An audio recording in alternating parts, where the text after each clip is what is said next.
You don't remember me, do you?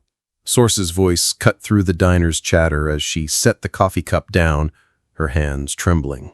The billionaire CEO froze because he remembered everything. The promises, the night he chose money over her, the letters she sent that he never answered.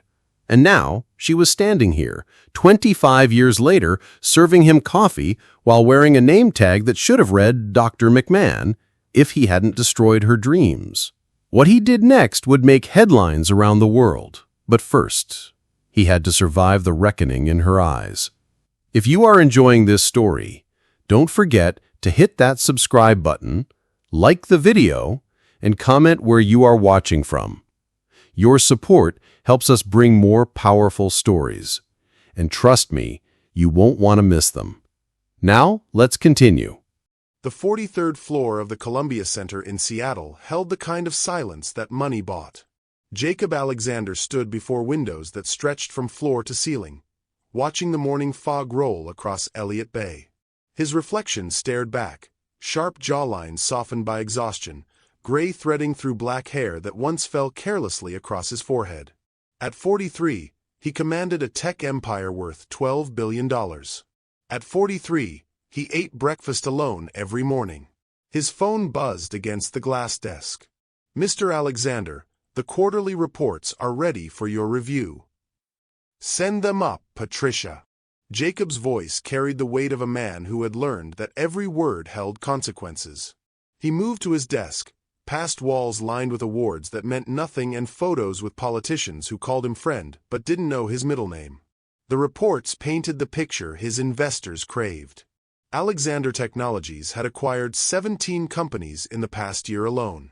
Each acquisition brought profits, market share, and the hollow satisfaction of winning games that no longer mattered to him. Jacob opened the top drawer of his desk. Buried beneath legal documents and business cards lay a single photograph, Warren High School's class of 1999 yearbook picture. His finger traced the face of a girl with bright eyes and a smile that once made him believe in forever. Cersa McMahon, valedictorian, pre-med track. The girl who taught him that intelligence was the most beautiful thing a person could possess. "Where are you now?" The words escaped before he could stop them. He'd hired 3 different private investigators over the years. Each had failed to find her. It was as if she'd vanished the day he left for Stanford, taking his ability to love anyone else with her. Patricia knocked and entered with the reports. "Sir, there's also this." She handed him a leather portfolio. "The Hartwell Industries acquisition requires your personal oversight. They want to meet tomorrow in Bakersfield." Bakersfield. Jacob frowned. "Why not bring them here?" "They're old school, sir. Family business for 3 generations. They insist on meeting on their home turf." Patricia's tone suggested she found this as peculiar as he did. "The meeting is set for 2 p.m. at a local establishment called Mel's Diner. Apparently, it's where they conduct all their major business." Jacob stared at the portfolio. In 20 years of acquisitions, he'd never been asked to meet at a diner. But Hartwell Industries manufactured the circuit boards that powered half his products. If they wanted diner coffee and vinyl booths, he'd give them diner coffee and vinyl booths. "Book the jet. We leave at dawn." 300 miles south, Cersa McMahon tied her apron strings and checked the coffee machines at Mel's Diner. 5:30 a.m. came early, but she'd been waking before sunrise for so long that her body no longer remembered how to sleep past dawn. The diner held the scent of bacon grease and possibility, the same smell that had greeted her when she'd started working here 15 years ago. Back then, she'd told herself it was temporary, a way to pay for her mother's medical bills while she figured out how to get back to school. Temporary had become permanent the way water carved canyons, slowly, then all at once. Morning, sunshine. Mel Hartwell emerged from the kitchen, flour dusting his apron. He'd inherited the diner from his father and his father before him. 3 generations of Hartwells had served coffee and dreams in equal measure. Morning, Mel. The usual crowd today, plus some fancy business meeting this afternoon. My nephew's finally selling the circuit board company. Can you believe it? 30 years I've been telling him to expand, and now some tech billionaire wants to buy him out. Cersa filled the sugar dispensers with practiced efficiency. Good for him. Sometimes you have to know when to let go. Mel studied her face. You ever think about letting go, Cersa? You're too smart to spend your whole life in this place. She'd heard variations of this conversation for years. The customers who recognized her intelligence, the regulars who knew she'd once been destined for medical school, the well-meaning friends who couldn't understand why she stayed. None of them understood that staying wasn't about giving up. It was about holding on. To her mother, who needed constant care. To her daughter, who deserved stability. To the pieces of herself that remained unbroken. This place isn't a prison, Mel. It's home. The bell above the door chimed, and Cersa looked up to see Tommy Reeves shuffling in. 72 years old, diabetic, stubborn as a mule about taking his medication. He ordered the same thing every morning: coffee, black, and a lecture about how doctors didn't know anything. The usual, Tommy. You know it, girl. And none of that decaf nonsense. If I'm gonna die, I'm gonna die caffeinated. Cersa poured his coffee and slid a sugar-free muffin onto his plate. Your granddaughter called yesterday. She's worried about your blood sugar. My granddaughter worries about everything. That's what happens when you go to college. You learn to worry about things that don't matter. The irony wasn't lost on her. Once, she'd been the girl who was supposed to go to college, supposed to worry about important things. Now she worried about whether Tommy took his insulin and whether her mother remembered to eat lunch. The morning rush began at 7. Construction workers ordered coffee to go, their hands already stained with the day's labor. Office workers grabbed breakfast sandwiches, scrolling through phones that cost more than Cersa made in a month. Mothers with tired eyes and crying babies needed caffeine and patience in equal measure. Cersa moved through it all with quiet grace. She remembered names, asked about sick relatives, celebrated small victories. Mrs. Patterson's arthritis was better. The Henderson's son had made the high school football team. Life happened in the spaces between orders, in the moments when people needed to be seen. Order up. Mel called from the kitchen. Cersa carried plates of eggs and bacon to table 6, where 2 truck drivers debated the merits of different routes through the mountains. She'd learned to listen without hearing, to be present without being invasive. The skill had taken years to develop, but it served her well in a world where everyone needed someone to talk to. At her break, she stepped outside into the October morning. The sun painted the San Joaquin Valley in shades of gold and amber. Somewhere out there, in cities she'd never see and offices she'd never enter, people were making decisions that would shape the world. Once, she'd thought she'd be one of them. Her phone buzzed with a text from her daughter. Mom, got into the honors program. Call you tonight. Love you. Cersa smiled, the first real smile of the day. Camila was 18, brilliant, and bound for UC Berkeley in the fall. Everything Cersa had sacrificed had been for this moment, to give her daughter the chances she'd never had. She tucked the phone away and returned to the diner. The afternoon shift was always quieter, filled with coffee refills and quiet conversations. Today felt different, though. There was an energy in the air, a sense that something was about to change. Mel approached her with unusual nervousness. Cersa, about that meeting this afternoon. The buyer's supposed to be some big shot from Seattle. Jacob Alexander. Ever heard of him? The coffee pot slipped from her hands, shattering against the floor in an explosion of glass and caffeine. Time stopped. The name hit her like a physical blow, 25 years of carefully constructed walls crumbling in an instant. I'm sorry. Let me clean this up. But as she knelt among the broken pieces, Cersa McMahon knew that some things, once shattered, could never be put back together the same way again. The private jet descended through California's Central Valley at 1:47 p.m., 13 minutes ahead of schedule. Jacob stared through the oval window at acres of farmland stretching toward distant mountains, a landscape that bore no resemblance to the concrete and glass world he'd built around himself. His stomach twisted with an unfamiliar nervousness that had nothing to do with the Hartwell acquisition. "Sir, the car is waiting on the tarmac," his assistant Marcus informed him, checking his tablet. "Mel's Diner is approximately 12 minutes from the airport. Quite the unique venue for a business meeting."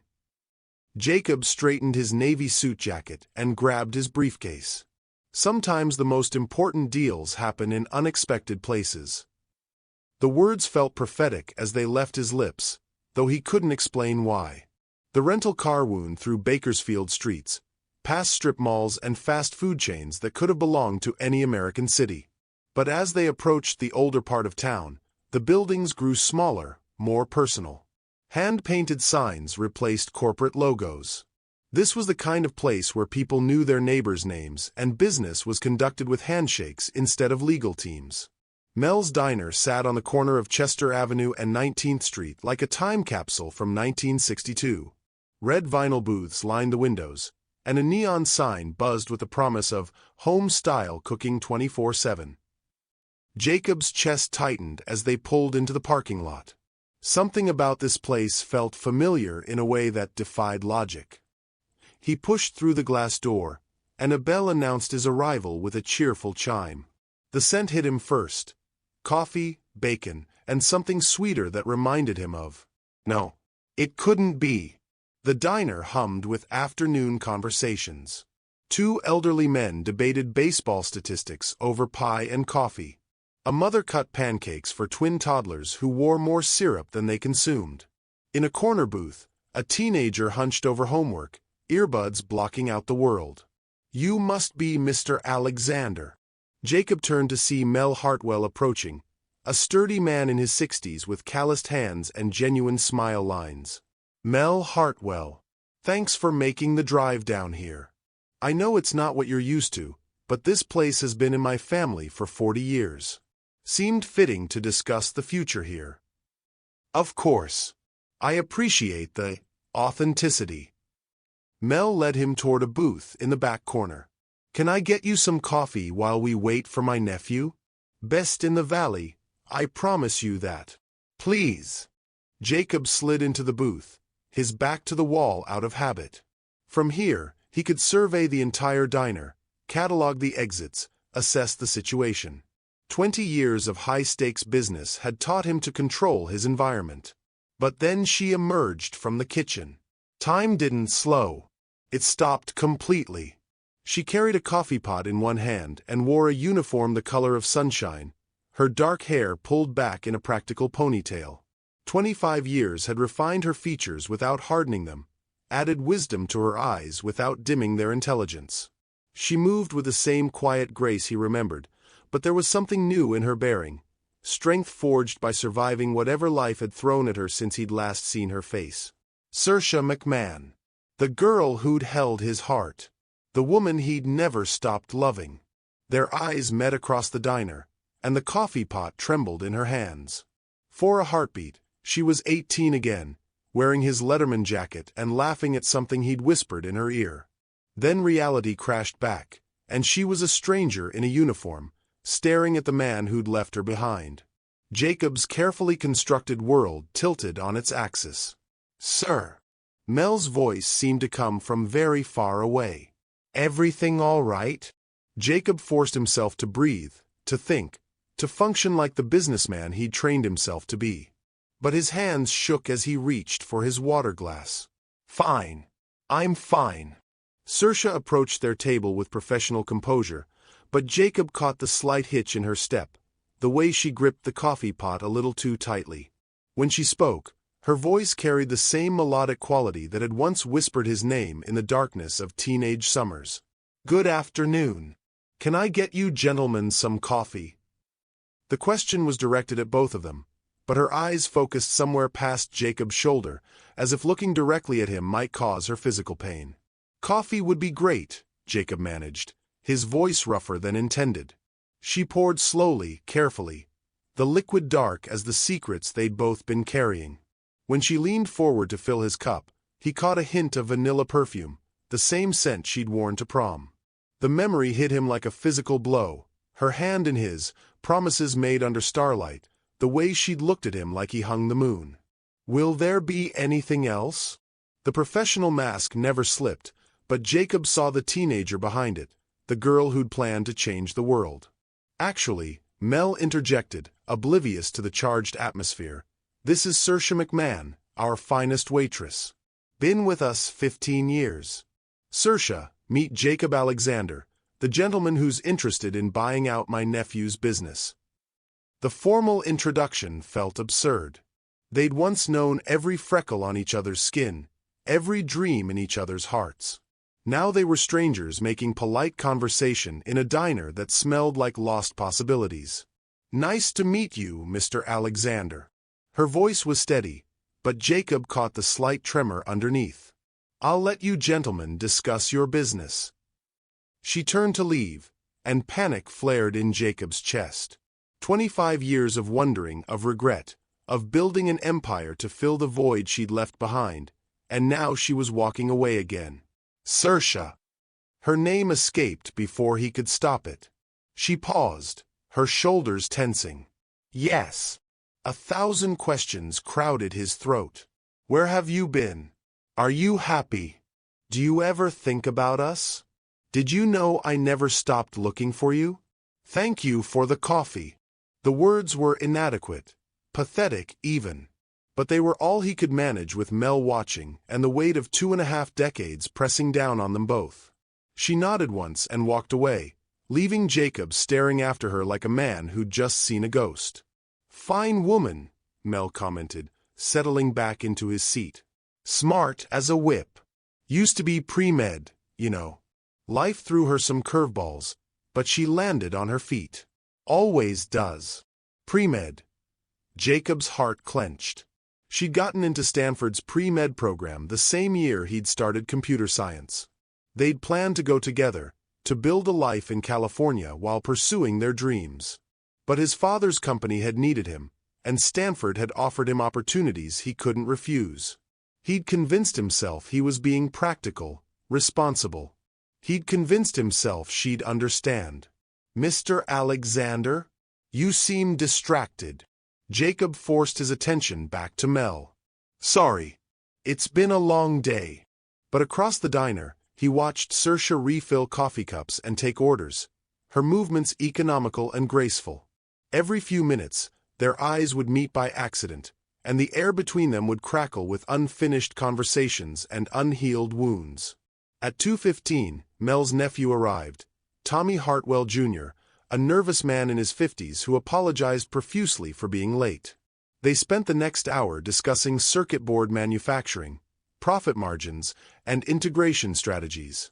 Jacob participated in the conversation, asked the right questions, made the appropriate responses.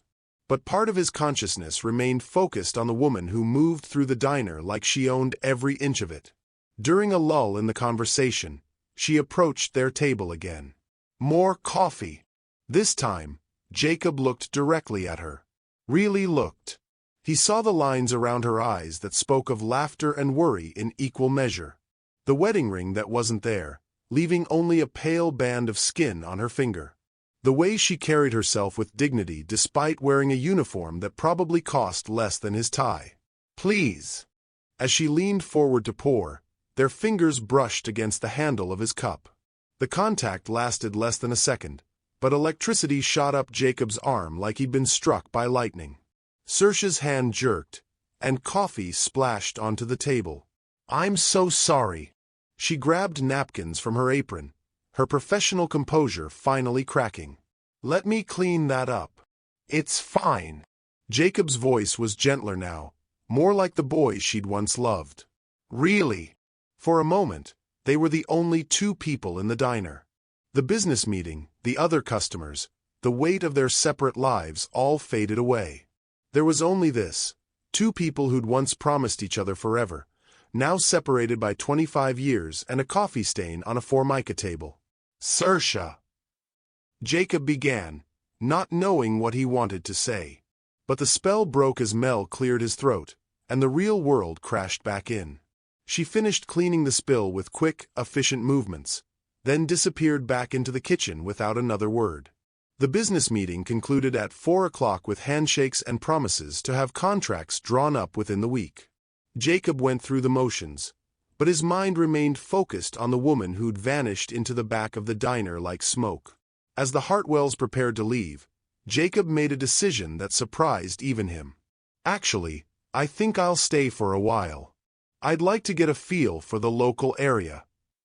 Mel looked puzzled but pleased. Of course. Cersa will take good care of you. Best service in the valley. After they left, the diner grew quiet. The afternoon crowd had thinned, leaving only a few scattered customers and the weight of unspoken history. Jacob sat in the booth, nursing his third cup of coffee and watching Cersa work.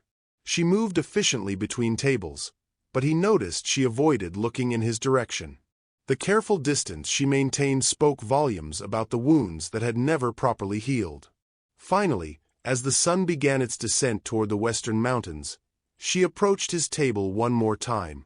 "Will there be anything else, Mr. Alexander?" The formal address stung. Once she'd called him Jake, or sometimes just mine when they were alone in his car beneath the California stars. Actually, yes. Jacob met her eyes, his heart hammering against his ribs.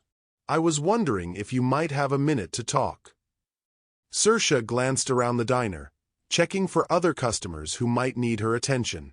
When she looked back at him, her expression was carefully neutral. About what? Such a simple question. Such a complicated answer. About us. The words hung in the air between them like a confession. Cersa's mask slipped just enough for him to glimpse the pain underneath, the same pain he'd been carrying for 25 years. "There is no us, Mr. Alexander. There hasn't been for a very long time." But even as she said it, even as she turned away from him once again, Jacob saw the truth in her eyes. Some things, once broken, left scars that never fully faded. And some love stories were written in coffee stains and trembling hands, in the spaces between what was said and what could never be taken back. The words hung between them like a verdict. "There is no us, Mr. Alexander. There hasn't been for a very long time." Jacob watched Cersa walk away, her spine straight despite the tremor in her voice.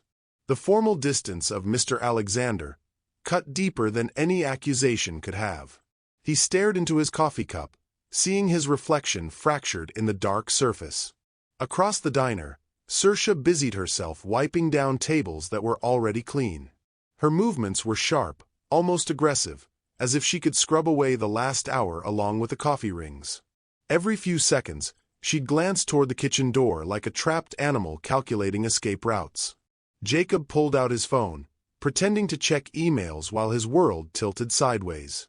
The screen showed 17 missed calls from his assistant, 12 text messages about the Singapore merger, and a calendar notification for tomorrow's board meeting. The digital demands of his empire felt suddenly trivial compared to the woman 20 feet away who was methodically destroying a paper napkin with shaking fingers. A new customer entered, the bell's cheerful chime jarring in the tense atmosphere. The man was tall, wearing oil-stained coveralls and a weary expression that suggested a long day at whatever job kept his hands permanently stained with honest work. He slid into a booth near the window and smiled when Cersa approached. "Hey, beautiful." The usual. Jacob's jaw clenched at the casual endearment, but he watched Cersa's face transform. The professional mask softened into something genuine, almost maternal. "Long day, Connor?" She poured coffee without being asked, her movements fluid and natural. "Transmission job from hell. Been under that hood since 6 this morning." Connor stretched, his joints popping audibly. "How's Kelsey doing with her college applications?" "She submitted her last one yesterday. UC Davis for veterinary science." Pride radiated from Cersa's voice. 17 years old and already knows exactly what she wants to do with her life. Gets that from her mama.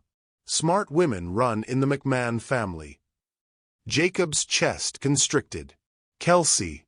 Cersa had a daughter. 17 years old. The math was simple and devastating. She'd moved on, built a life, raised a child.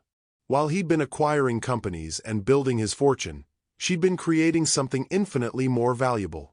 "I'll get your meatloaf," Cersa said, squeezing Connor's shoulder before heading toward the kitchen. As she passed Jacob's booth, he caught her wrist gently. The contact sent electricity through both of them, but neither pulled away immediately. "Please. 5 minutes." Her dark eyes searched his face, looking for something she didn't seem to find. "I have customers to serve. After your shift, then. I have a second job at the hospital. Night cleaning crew." She pulled her wrist free, but not roughly. Some of us never had the luxury of choosing just one career path. The words weren't accusatory, but they landed like physical blows. Jacob released her, watching her disappear into the kitchen with Connor's order. Through the pass-through window, he could see her leaning against a steel counter, her eyes closed as if gathering strength for whatever came next. His phone buzzed. Marcus again. "Sir, the contracts for the Singapore deal need your review by 8 p.m. Eastern. Also, the Wall Street Journal wants a comment on the Hartwell acquisition."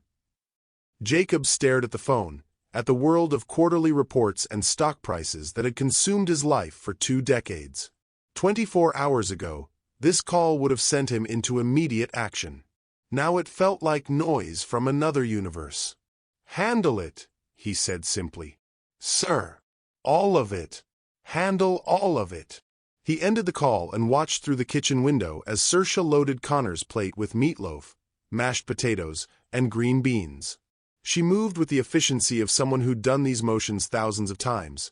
But Jacob remembered when those same hands had sketched molecular diagrams and written lab reports that impressed professors twice her age. When she emerged with Connor's dinner, Jacob made another attempt. "That scholarship you mentioned, UC Davis. Those are expensive dreams." Cersa set the plate down with controlled precision, but Jacob saw her knuckles whiten as she gripped the edge of the table. "We manage just fine, thank you." "I didn't mean." "I know exactly what you meant." Her voice was barely above a whisper, but it carried the force of years of accumulated hurt. The poor little waitress struggling to send her kid to college.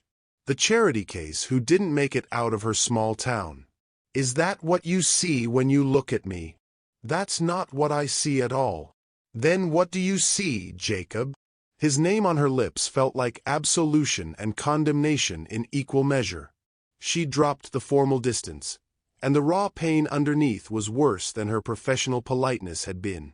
"I see the woman who got a perfect score on her SATs. Who wanted to cure cancer and probably could have. Who used to fall asleep reading medical journals because she found them more interesting than any novel." His voice grew rougher. "I see the girl who deserved so much better than what life gave her." "What life gave me?" Cersa laughed, but there was no humor in it. "Life didn't give me anything, Jacob. Life offered me choices, and I made them. Just like you made yours."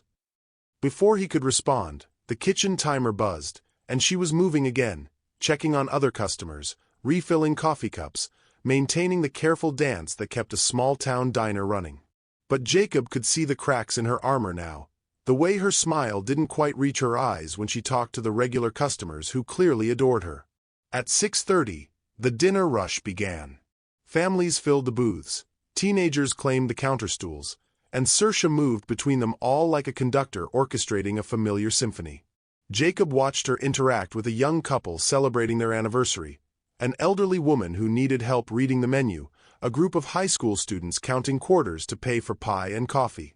With each interaction, Jacob saw deeper into who she'd become. The girl he'd loved had grown into a woman of remarkable strength, someone who found dignity in service and took genuine pleasure in others' happiness. She remembered everyone's preferences, asked about sick relatives, and somehow made each customer feel like the most important person in the room. This was what she'd built with her life. Not a medical practice or research lab, but something equally healing. A place where people felt valued, fed, understood. The realization humbled him in ways his business success never could. Around 7 o'clock, a commotion at the counter drew his attention. A well-dressed couple in their 50s were arguing loudly with Mel, who'd returned for the evening shift. "This is completely unacceptable," the woman was saying, her voice carrying the authority of someone unaccustomed to being denied. "We have a reservation at Le Bernardin in 3 hours, and our car has broken down. We need transportation to Los Angeles immediately." "Ma'am, I understand your frustration," Mel replied patiently, "but this is a diner, not a car service. The nearest rental place is closed until morning." The man waved his credit card dismissively. "We'll pay whatever it takes. Someone here must have a car we can borrow." Jacob recognized the type immediately. Wealthy, entitled, accustomed to solving problems by throwing money at them. A few years ago, he might have been sympathetic. Now he just felt embarrassed by association. Cersa approached the couple with a coffee pot and her professional smile. "Can I help you folks with anything?" The woman looked her up and down with unconcealed disdain. "Unless you're hiding a limousine in the kitchen, I doubt it." "Actually," Cersa said calmly, "my neighbor runs a taxi service. He's probably available if you'd like me to call." "A taxi?" The woman's voice suggested she'd been offered transportation via garbage truck. "Do you have any idea who we are?" "I'm sorry, should I?" The man stepped forward, clearly frustrated. "I'm Bradley Westfield. Westfield Holdings? We own half the commercial real estate in Beverly Hills." Cersa nodded politely, unimpressed. "That's nice. Would you like me to call Danny about the taxi?" "This is ridiculous," Bradley muttered. "We're stranded in the middle of nowhere with—" He gestured vaguely at the diner's modest surroundings. "With good food and friendly service," Cersa finished. "The taxi will cost about $60 to get you to the airport in Bakersfield, where you can catch a flight to LAX. Or you can stay angry about circumstances beyond anyone's control. Your choice." The couple exchanged glances, clearly debating between practicality and wounded pride. Jacob found himself holding his breath, waiting to see how they'd respond to Cersa's quiet strength. "Fine," Bradley said finally. "Call your taxi friend." As Cersa moved toward the phone behind the counter, the woman made one final observation loud enough for the entire diner to hear. "Well, I suppose we can't all afford standards." The casual cruelty of the comment hit Jacob like a physical blow. He saw Cersa's shoulders tense, watched her pause mid-dial as the insult found its mark. Around the diner, other customers had gone quiet, their conversations suspended as they witnessed this small act of social violence. This was his world. These were his people, successful, wealthy, convinced that money equated to worth. The realization that he'd become one of them, that Cersa might see him as cut from the same cloth as the Westfields, made him physically sick. He stood up abruptly, his chair scraping against the floor. The sound drew everyone's attention, including Cersa's. "Actually," Jacob said, his voice carrying clearly through the suddenly silent diner, "I can offer you a ride." The Westfields turned toward him with visible relief. Here, finally, was someone who looked like he belonged in their world. Expensive suit, confident bearing, the unmistakable aura of wealth and power. "Thank you," Bradley said, extending his hand. "I'm Bradley Westfield, and this is my wife, Patricia. We'd be happy to compensate you for your trouble." Jacob looked at the outstretched hand but didn't take it. Instead, he walked to the counter where Cersa stood frozen, the phone halfway to her ear. "Actually, I changed my mind," he said, never taking his eyes off Cersa. "I think Danny's taxi sounds like the perfect solution. Some of us appreciate honest work and the people who do it with dignity." The words landed like grenades in the quiet diner. Patricia Westfield's face flushed red, while her husband sputtered indignantly. "I beg your pardon?" Jacob finally looked at them, and when he spoke, his voice carried the cold authority of boardrooms and billion-dollar decisions. "You heard me. This woman offered you a solution to your problem with grace and professionalism. Your response was to insult her and everyone else in this establishment. I suggest you take the taxi and consider yourselves fortunate that people like Cersa exist to help entitled strangers who wouldn't know class if it served them coffee." The silence that followed was deafening. Then, slowly, Connor began to clap. The elderly woman in the corner booth joined him, then the young couple, then everyone else in the diner. The applause wasn't loud or theatrical, but it carried the weight of recognition. Someone had finally stood up for what was right. The Westfields left in a huff, muttering about lawsuits and reviews. The moment the door closed behind them, normal conversation resumed, but Jacob could feel the weight of Cersa's gaze on him. When he turned to look at her, her expression was unreadable. "You didn't have to do that." "Yes, I did." They stared at each other across the counter, the same few feet of distance that might as well have been an ocean. Jacob had thought defending her would bridge the gap between them, but if anything, she seemed more guarded now. "I should get back to work," she said finally. "Cersa, wait." But she was already moving away, gathering menus and clearing tables with renewed purpose. The protective walls were back up, higher than ever. Jacob returned to his booth and ordered dinner he couldn't taste, watching Cersa navigate the evening crowd with practiced ease. Every time their eyes met accidentally, she looked away first. The woman who'd once told him all her secrets now treated him like a stranger who'd briefly wandered into her carefully constructed world. By 9 o'clock, the diner had emptied except for Jacob and an elderly man reading a newspaper in the corner. Cersa was wiping down tables and stacking chairs, preparing for her shift to end and her second job to begin. Jacob left a $50 tip on a $12 meal and walked to the counter where she was counting the register. "Cersa." She looked up, her dark eyes reflecting exhaustion and something else he couldn't identify. "Thank you," she said quietly, "for what you did with those people. That wasn't necessary, but it was kind. It was overdue." They looked at each other across the counter, and for a moment Jacob glimpsed the girl who'd once believed in forever. Then the moment passed, and the woman returned. "I have to go," she said. "My shift at the hospital starts in 20 minutes." Jacob nodded, accepting the dismissal. But as she gathered her purse and jacket, he couldn't stop himself from asking the question that had been burning in his chest all day.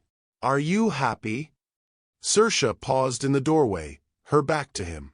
When she answered, her voice was so quiet he almost missed it. "I'm surviving. Some days, that's enough." Then she was gone, leaving Jacob alone in the empty diner with the ghosts of choices that couldn't be unmade and words that couldn't be unsaid. Outside, through the window, he watched her climb into a dented Honda and drive away into the California night. The taillights disappeared around the corner, and Jacob was left staring at his reflection in the glass, wondering if it was possible to love someone you'd lost so completely that even finding them again felt like another kind of goodbye. Jacob sat in his rental car outside the Valley Regional Hospital, the engine ticking as it cooled in the October night air. Through the lobby's glass doors, he could see Cersa's Honda parked in the employee section, dented but dependable like everything else in her carefully managed life. He'd driven here without conscious decision, following some magnetic pull he couldn't name or resist. The rational part of his mind cataloged all the reasons this was inappropriate. She'd made her boundaries clear, he had a flight to catch in the morning, Marcus was probably having an aneurysm over the ignored calls stacking up on his phone. None of it mattered. 25 years of careful control had cracked the moment he saw her face across that diner, and now he was free-falling into territory that had no business plans or risk assessments. The hospital's automatic doors opened with a mechanical sigh, and Jacob stepped into the fluorescent-bright lobby. The smell hit him immediately, industrial disinfectant layered over human suffering and hope. Behind the reception desk, a young man with tired eyes looked up from his computer. "Visiting hours ended at 9, sir.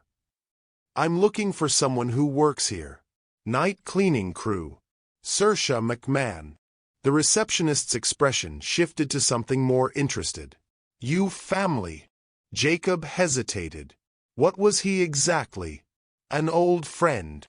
"She's probably up on the 3rd floor by now. Pediatrics wing. But I can't let you wander around the hospital without authorization." "Could you call her?" Tell her Jacob Alexander is here." The name meant nothing to the young man, but he picked up the phone anyway. Jacob listened to half a conversation conducted in hospital shorthand, watching the elevator numbers blink as people moved through the building's vertical maze. "She says to meet her in the cafeteria. Down this hall, follow the blue line." Jacob's footsteps echoed in the empty corridor. The blue line led him past darkened offices and treatment rooms, through the ghostly landscape of a hospital after hours. Occasionally he'd pass a nurse or orderly, their soft shoes silent on the polished floor, guardians of sleep and healing. The cafeteria was a cavern of stacked chairs and mopped floors, lit by security lighting that cast everything in shades of institutional beige. Cersa sat at a corner table, still wearing her diner uniform but with a hospital ID badge clipped to her collar. She'd pulled her hair back into a ponytail, and without makeup, she looked younger but more fragile. "You shouldn't be here, Jacob." He sat across from her uninvited, noting the coffee cup in her hands and the sandwich wrapper beside it. Dinner from a vending machine, eaten alone in an empty cafeteria. "When did you start working 2 jobs?" "About 12 years ago. Kelsey needed dental work that our insurance wouldn't cover." She took a sip of coffee and made a face. "This stuff could strip paint. Tell me about her." "Kelsey." Cersa's whole demeanor changed at her daughter's name. The defensive walls lowered slightly, replaced by something that looked like joy struggling through exhaustion. "She's everything I dreamed of being at her age. Confident, focused, uncompromising about what she wants from life." Cersa pulled out her phone and scrolled to a photo, a beautiful teenager with Cersa's eyes and a smile that could power cities. She volunteers at the animal shelter on weekends, maintains a 4.2 GPA, and somehow still finds time to beat me at Scrabble. "She looks like you. She acts like me too. Stubborn as granite when she sets her mind to something." Cersa's smile faded as reality reasserted itself. "Jacob, what are you doing here?" "I don't know." The honesty surprised them both. "I had dinner at the hotel, answered emails, reviewed contracts. All the things I do every night. But I kept thinking about what you said. About surviving. It's not your problem anymore. Maybe it never stopped being my problem." Cersa set down her coffee cup with deliberate care. Don't do that to either of us." "Do what?" "Romanticize the past. We were kids, Jacob. 18 years old and convinced we understood forever. People grow up, grow apart, make different choices. It doesn't mean anyone was wrong." But her voice lacked conviction, and Jacob pressed the advantage. "You were supposed to be Dr. Cersa McMahon by now. Published researcher, department head, maybe running your own lab. Instead you're working 2 jobs to send your daughter to the college you never got to attend." "And you were supposed to be what?" "A small-town accountant married to his high school sweetheart." Cersa's tone sharpened. "You built an empire, Jacob. You're worth more money than most countries. By any measure, you won." "Did I?" The question hung between them like a challenge.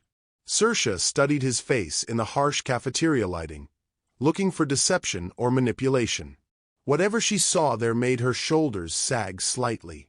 "You can't fix the past with money." "I'm not trying to fix the past. I'm trying to understand how we got here." A maintenance cart rattled past the cafeteria entrance, pushed by a woman in scrubs who nodded at Cersa. The interruption reminded them both where they were and why. "I have to start my rounds in 10 minutes. Then talk to me for 10 minutes. Not as the woman who's been hurt, just as Cersa. Tell me what happened after I left." She was quiet for so long Jacob thought she might refuse. When she finally spoke, her voice was distant, as if she was recounting someone else's story. "I got into Berkeley. Full scholarship. Pre-med track, just like we planned." She traced patterns on the table with her finger. "I lasted 1 semester.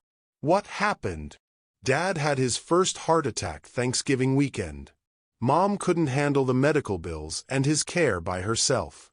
I came home for Christmas break and never went back. Jacob felt something cold settle in his stomach. You gave up Berkeley to take care of your parents? I gave up Berkeley because it was the right thing to do. Family first. You remember my father, how he worked 3 jobs to keep food on the table. When he needed me, there wasn't a choice to make. The simple dignity of her sacrifice hit Jacob like a physical blow.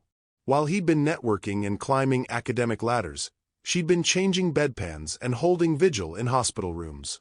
You could have called me. And said what? Come home and throw away your Stanford scholarship because my family's falling apart. Cersa shook her head. You were 3,000 miles away building the life we'd dreamed about. I wasn't going to be the anchor that dragged you down. So you became the anchor for everyone else. I became a daughter who honored her parents' sacrifices.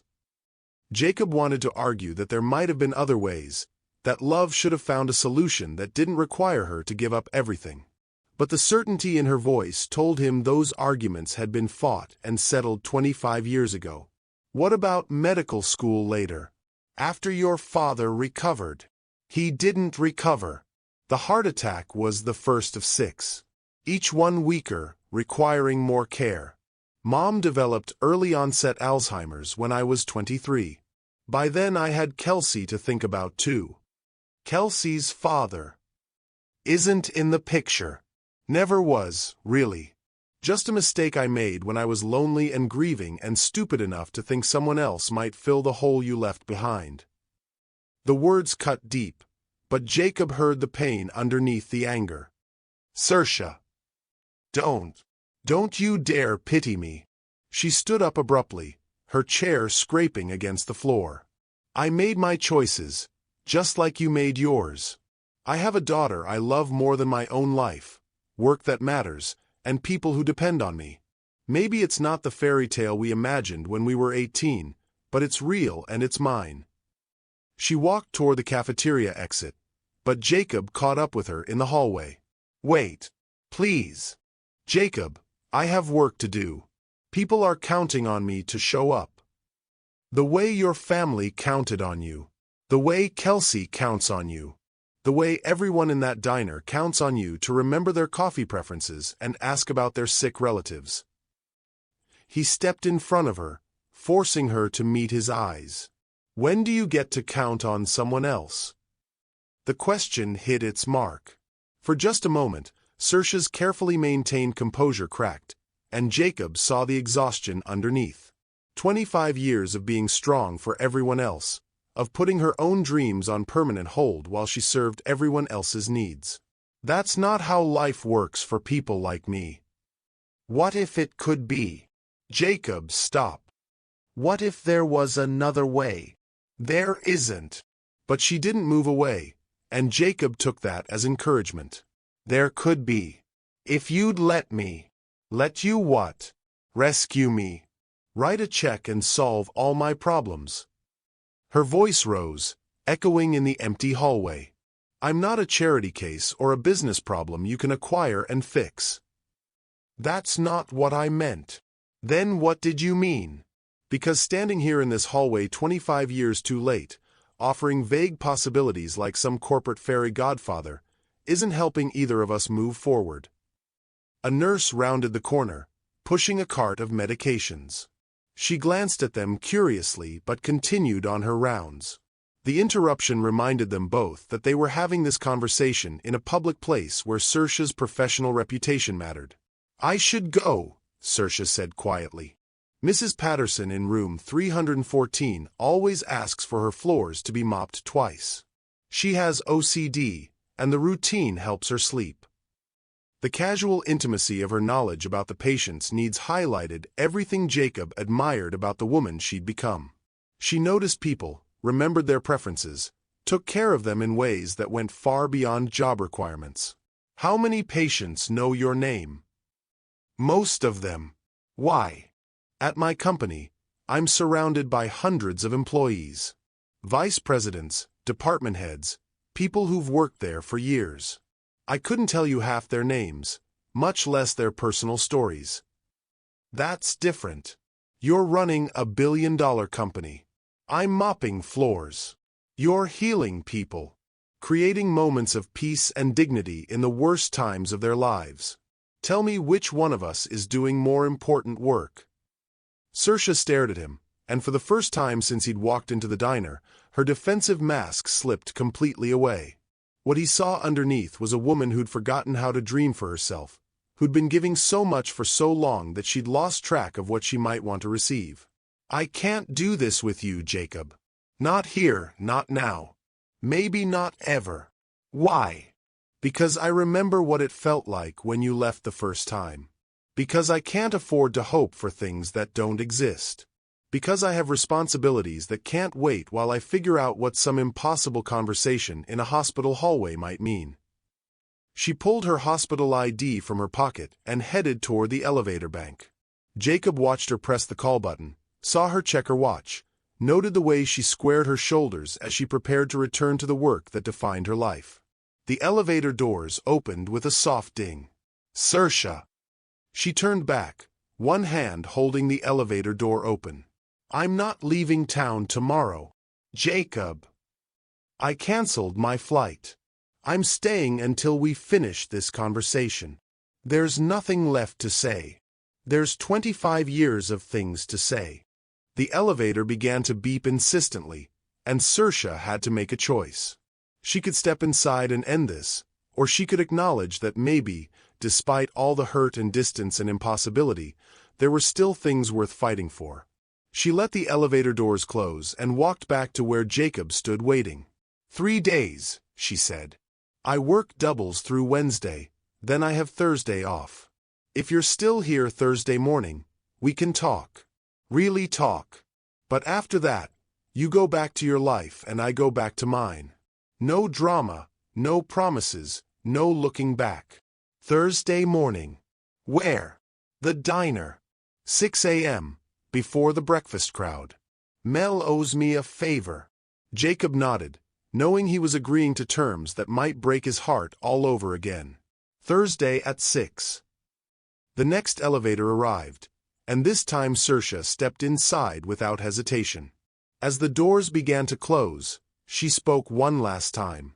Jacob, don't do this if you're not serious. Don't show up Thursday morning unless you're prepared for whatever conversation we're going to have. I'll be there. The doors closed, and Jacob was alone in the hospital hallway with the sound of his own heartbeat and the distant beep of machines keeping vigil over the sleeping sick. Through a nearby window, he could see the lights of Bakersfield stretching toward the mountains, a modest city where people like Cersa built lives of quiet dignity and unrecognized heroism. He had 3 days to figure out what he wanted to say to the woman who'd once been his whole world, who'd sacrificed her dreams for love and duty while he'd built an empire on ambition and careful emotional distance. 3 days to decide if he was brave enough to risk everything he'd become for a chance at everything he'd lost. Walking back through the hospital corridors, Jacob passed the patients' rooms where Cersa would spend the next 6 hours making sure their environment was clean and peaceful. In room 314, he glimpsed an elderly woman lying awake, staring at the ceiling. Tomorrow, Cersa would mop her floors twice and probably stay an extra few minutes to make sure she was comfortable. This was love, Jacob realized. Not the grand gestures or passionate declarations, but the daily choice to show up, to care, to put someone else's needs before your own comfort. Cersa had been practicing this kind of love for 25 years while he'd been learning to maximize quarterly profits. Thursday morning couldn't come fast enough. But first, he had to decide what version of himself he wanted to be when it arrived. Outside in the parking lot, Jacob sat in his rental car and called Marcus. Sir, thank God. The Singapore deal is falling apart, and the board wants. Marcus, I need you to clear my schedule through Friday. Sir. Cancel everything. Postpone the board meeting. Handle Singapore however you think best. I trust your judgment. The silence on the other end was so complete Jacob thought the call had dropped. Marcus. I'm sorry, sir. Did you just say you trust my judgment about a $2 billion acquisition? I did. Are you feeling well? Jacob looked up at the hospital's lit windows, thinking about the woman inside who was probably helping Mrs. Patterson settle in for the night. I'm feeling like maybe it's time I figured out what's actually important. Thursday morning arrived wrapped in Bakersfield fog, the kind that clung to the San Joaquin Valley like a gray blanket hiding secrets. Jacob sat in his rental car outside Mel's diner at 5:45 a.m., watching the windows glow amber in the pre-dawn darkness. 3 days of waiting had stretched like years, filled with restless walks through unfamiliar neighborhoods and phone calls to Marcus that grew shorter each time his assistant tried to drag him back into corporate emergencies. Through the diner's windows, he could see movement. Mel himself was there early, flipping switches and starting coffee machines, preparing for another day of feeding a town that ran on bacon grease and honest conversation. No sign of Cersa yet. Jacob's phone buzzed with a text from Marcus. Board meeting postponed to Monday. Singapore deal on life support. Press asking questions about your absence. Need guidance ASAP.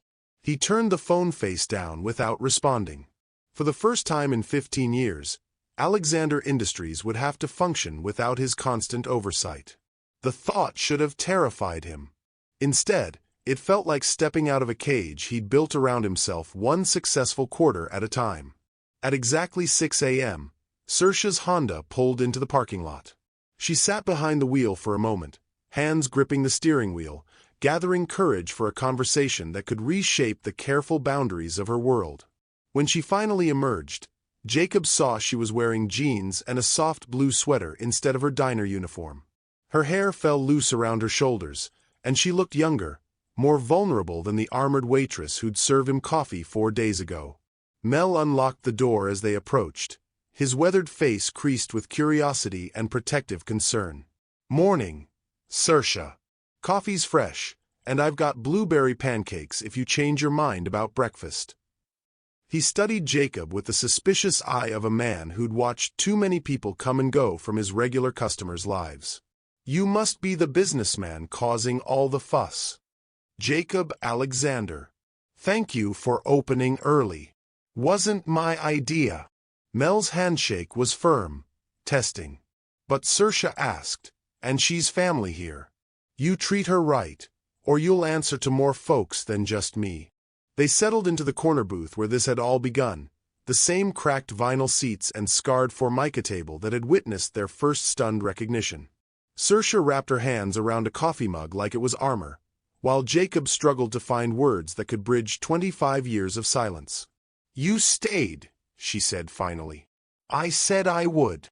Men have said a lot of things to me over the years. Most of them didn't follow through.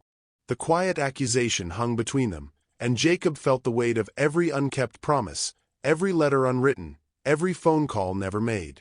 He'd spent 3 decades building a reputation for reliability in business, while leaving the most important relationship of his life to wither from neglect. Tell me about Stanford, Cersa said, surprising him. Tell me about the life you built after you left. Jacob studied her face, looking for traps or hidden motivations. Instead, he found genuine curiosity mixed with something that might have been pride. You really want to know? I've wondered for 25 years. Whether you were happy, whether you ever thought about us, whether the dreams we made together meant anything once you got to live them alone. The honesty in her voice cut through his defensive instincts. She deserved the truth, even if it revealed how hollow his victories had been. Stanford was everything we imagined it would be. Brilliant professors, unlimited resources, classmates who were going to change the world. I threw myself into it completely. Double major in computer science and business, internships every summer, networking events every weekend. And girls. The question was casual, but Jacob caught the tension underneath. Some. Nothing serious. I kept telling myself I was too busy, too focused on the future to get distracted by relationships. What changed? Graduate school. Harvard Business School. I met Rebecca Morrison my second year. She was everything I thought I should want. Smart, ambitious, connected to the right families and the right investment firms. Jacob traced patterns on the table, remembering. We got married the year after graduation. Big wedding in the Hamptons, merger of two promising careers. Did you love her? The question caught him off guard with its directness. Cersa had always been like that, cutting straight to the heart of things while everyone else danced around the edges. I thought I did. Or maybe I loved the idea of her, the life we were supposed to build together. She was perfect on paper. But I kept comparing everything to a memory of an 18-year-old girl who used to help me with chemistry homework and believed I could conquer the world. Cersa's eyes softened slightly, but she didn't let him off the hook. What happened to the marriage? It lasted 8 years. Long enough for me to build the company, go public, make our first billion. Rebecca got tired of coming second to spreadsheets and acquisition targets. She said living with me was like being married to a beautiful stranger who spoke only in quarterly projections. She wasn't wrong. No, she wasn't. The divorce was amicable, expensive, and completely predictable. She kept the house in Connecticut, I kept the company, and we both pretended we weren't relieved to end the performance. Mel appeared at their table with a coffee refill, his timing impeccable. You folks need more time, or should I start setting up for the breakfast crowd? A few more minutes, Cersa said. Thank you, Mel. When they were alone again, she leaned forward slightly. No children. Rebecca wanted them eventually, but there was always another deal, another expansion, another reason to wait. By the time we had enough money to hire the best nannies and send kids to the best schools, we realized we didn't have enough love left to make it worthwhile. The admission hung in the air like a confession. Jacob had never said those words aloud, had barely admitted them to himself during the long nights in his empty penthouse. And after the divorce, I became exactly what you'd expect. The workaholic billionaire who dates models and actresses for magazine covers and charity galas. Beautiful women who look perfect in photographs and have nothing to say over dinner except how successful I am. Sounds lonely. It was. But loneliness felt safer than vulnerability. Easier to control than love. Cersa was quiet for a long moment, processing his story. When she spoke again, her voice was gentler. Do you remember the night before you left for Stanford? We went to Miller's Point and stayed up until sunrise talking about our future. Jacob closed his eyes, and the memory rushed back with devastating clarity. They'd been 18 and immortal, drunk on possibility and each other's touch. Cersa had worn his Letterman jacket over a white sundress, and they'd made promises under the stars that felt more binding than any legal contract. You said we'd make it work. Long distance for 4 years, then medical school for you somewhere close to wherever I ended up for my MBA. We had it all planned out. I believed every word of it, Jacob said. That night, holding you, I couldn't imagine any force on earth strong enough to keep us apart. So what happened? When did the plan fall apart? This was the conversation they'd never had, the post-mortem of their shared dreams that had been postponed for 25 years. Jacob felt like he was performing surgery on his own heart, but Cersa deserved to understand how they'd ended up here. The first semester was brutal, harder than anything I'd ever experienced. 15-hour days, professors who seemed determined to break us, classmates who made high school valedictorians look average. I was drowning and too proud to admit it. You never told me any of that in your letters. Because I was scared you'd lose faith in me. Scared you'd realize I wasn't as brilliant as everyone in Bakersfield thought I was. So instead you just stopped writing? The hurt in her voice was still fresh after all these years, and Jacob realized his attempt to protect her feelings had caused infinitely more damage than honesty would have. I kept starting letters. Must have written 100 different drafts, trying to explain why I was failing, why I wasn't the person you'd fallen in love with. But every time I tried to put it on paper, it sounded like excuses or self-pity. I would have understood. I would have helped. I know that now. But at 18, terrified and failing for the first time in my life, I convinced myself that silence was kinder than disappointing you. And when you stopped failing, when you figured out how to succeed. Jacob met her eyes, knowing this was the moment that would define everything that came after. By then I'd built a life that didn't have space for the dreams we'd made together. I'd become someone who solved problems with strategy and willpower instead of love and partnership. I told myself you were better off without me. That wasn't your decision to make. No, it wasn't. It was cowardice dressed up as nobility. The bell above the diner door chimed, and Mel's early customers began filtering in. Coffee-seeking construction workers, nurses ending night shifts, the steady stream of people who kept small cities functioning while the rest of the world slept. Cersa waved at a few familiar faces, exchanging quick smiles that demonstrated her place in this community's fabric. She belonged here in a way Jacob had never belonged anywhere, connected to people who knew her story and valued her presence. "My turn," she said, turning back to him. "You want to know what happened after you stopped writing?" Jacob nodded, though he wasn't sure he was ready for her truth. "I waited. Longer than I should have. Longer than anyone with sense would have. I checked the mail every day for 6 months, making excuses for your silence. Classes were demanding, you were busy, the postal service was slow." Cersa. Then Teresa Martinez got a letter from her boyfriend at UCLA. Maria Santos heard from hers at UC Davis. Even quiet Jennifer Walsh was getting regular calls from her boyfriend at community college in Fresno. Her voice was matter-of-fact, but Jacob could hear the 18-year-old girl's pain underneath. That's when I knew it wasn't the postal service. "What did you do?" "I called Stanford. Spent my Christmas money on long-distance charges, trying to reach you. Your roommate said you were in the library, at study group, in class. Always somewhere else." Jacob remembered those calls now, the way his chest would tighten when his roommate mentioned a girl from California asking for him. He'd been too much of a coward to take the phone, too afraid of hearing disappointment in her voice. "The last time I called, some girl answered your room phone. Said you were out with friends and could she take a message. I hung up without saying anything. That was probably Rebecca. We weren't dating yet, but she spent a lot of time in our study group. It doesn't matter now. But that night, I finally understood that our forever had an expiration date I'd never noticed." The breakfast crowd was growing thicker around them, the diner filling with the comfortable chatter of people starting another day. Mel caught Cersa's eye and tapped his watch, a gentle reminder that other customers needed tables.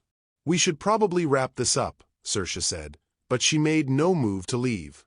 "Not yet. Tell me about Berkeley. Tell me about giving up medical school." Her face changed, the careful composure cracking to reveal old grief. "You really want to hear this? I need to understand what my choices cost you." She took a deep breath, as if preparing to dive into cold water. "Dad's heart attack happened 2 days before my organic chemistry final. I was home for Thanksgiving, planning to spend the weekend studying, when Mom called from the hospital." Jacob could see it, 19-year-old Cersa racing through emergency room corridors, her textbooks forgotten as she confronted the fragility of everything she'd taken for granted. He survived the first one, but barely. Triple bypass, weeks in intensive care, months of recovery that insurance only partially covered. Mom was working double shifts at the cannery, but medical bills were crushing us. "You could have taken student loans." "To cover what?" Dad couldn't work, Mom was exhausted, and I was 300 miles away studying protein synthesis while my family fell apart. The math wasn't complicated. "So you came home." "I finished my freshman year, then transferred to Bakersfield College. Told everyone it was temporary, just until Dad got back on his feet. I'd reapply to Berkeley the following year, maybe UC Davis. Medical school would just be delayed, not abandoned." But Jacob could see the end of that story in her eyes. "Your father never recovered. 5 more heart attacks over 6 years. Each one weaker, requiring more care. I became his nurse, Mom's emotional support, the family's primary breadwinner. Medical school became a fantasy I couldn't afford to indulge. And Kelsey. Cersa's face softened at her daughter's name, maternal love temporarily overriding old pain. She was my light during the darkest period. Dad died when I was 25, Mom's Alzheimer's was getting worse, and I was working 3 jobs to keep us afloat. Then this beautiful, impossible baby arrived and gave me a reason to keep fighting. Her father. A mistake that taught me the difference between loneliness and love. He lasted until Kelsey was 6 months old, then decided fatherhood was too much responsibility for his artistic career. Cersa's tone was matter-of-fact, but Jacob caught the old hurt underneath. I haven't heard from him in 16 years, and that's probably best for everyone. The parallels between their stories struck Jacob like a physical blow. Both of them had made choices based on fear and responsibility, sacrificing love for what seemed like necessity. The difference was that Cersa's sacrifices had been for other people, while his had been for his own ambition. Do you regret it? Giving up Berkeley, medical school, the life you'd planned? Cersa considered the question seriously, tracing the rim of her coffee cup as she thought. I regret that circumstances made the choice for me. I regret that being a good daughter meant giving up being anything else. But I don't regret the person those choices made me become. Even working 2 jobs to send your daughter to the college you never got to finish? Especially that. Kelsey gets to dream bigger than I did because I made sure she wouldn't have to choose between family loyalty and personal ambition.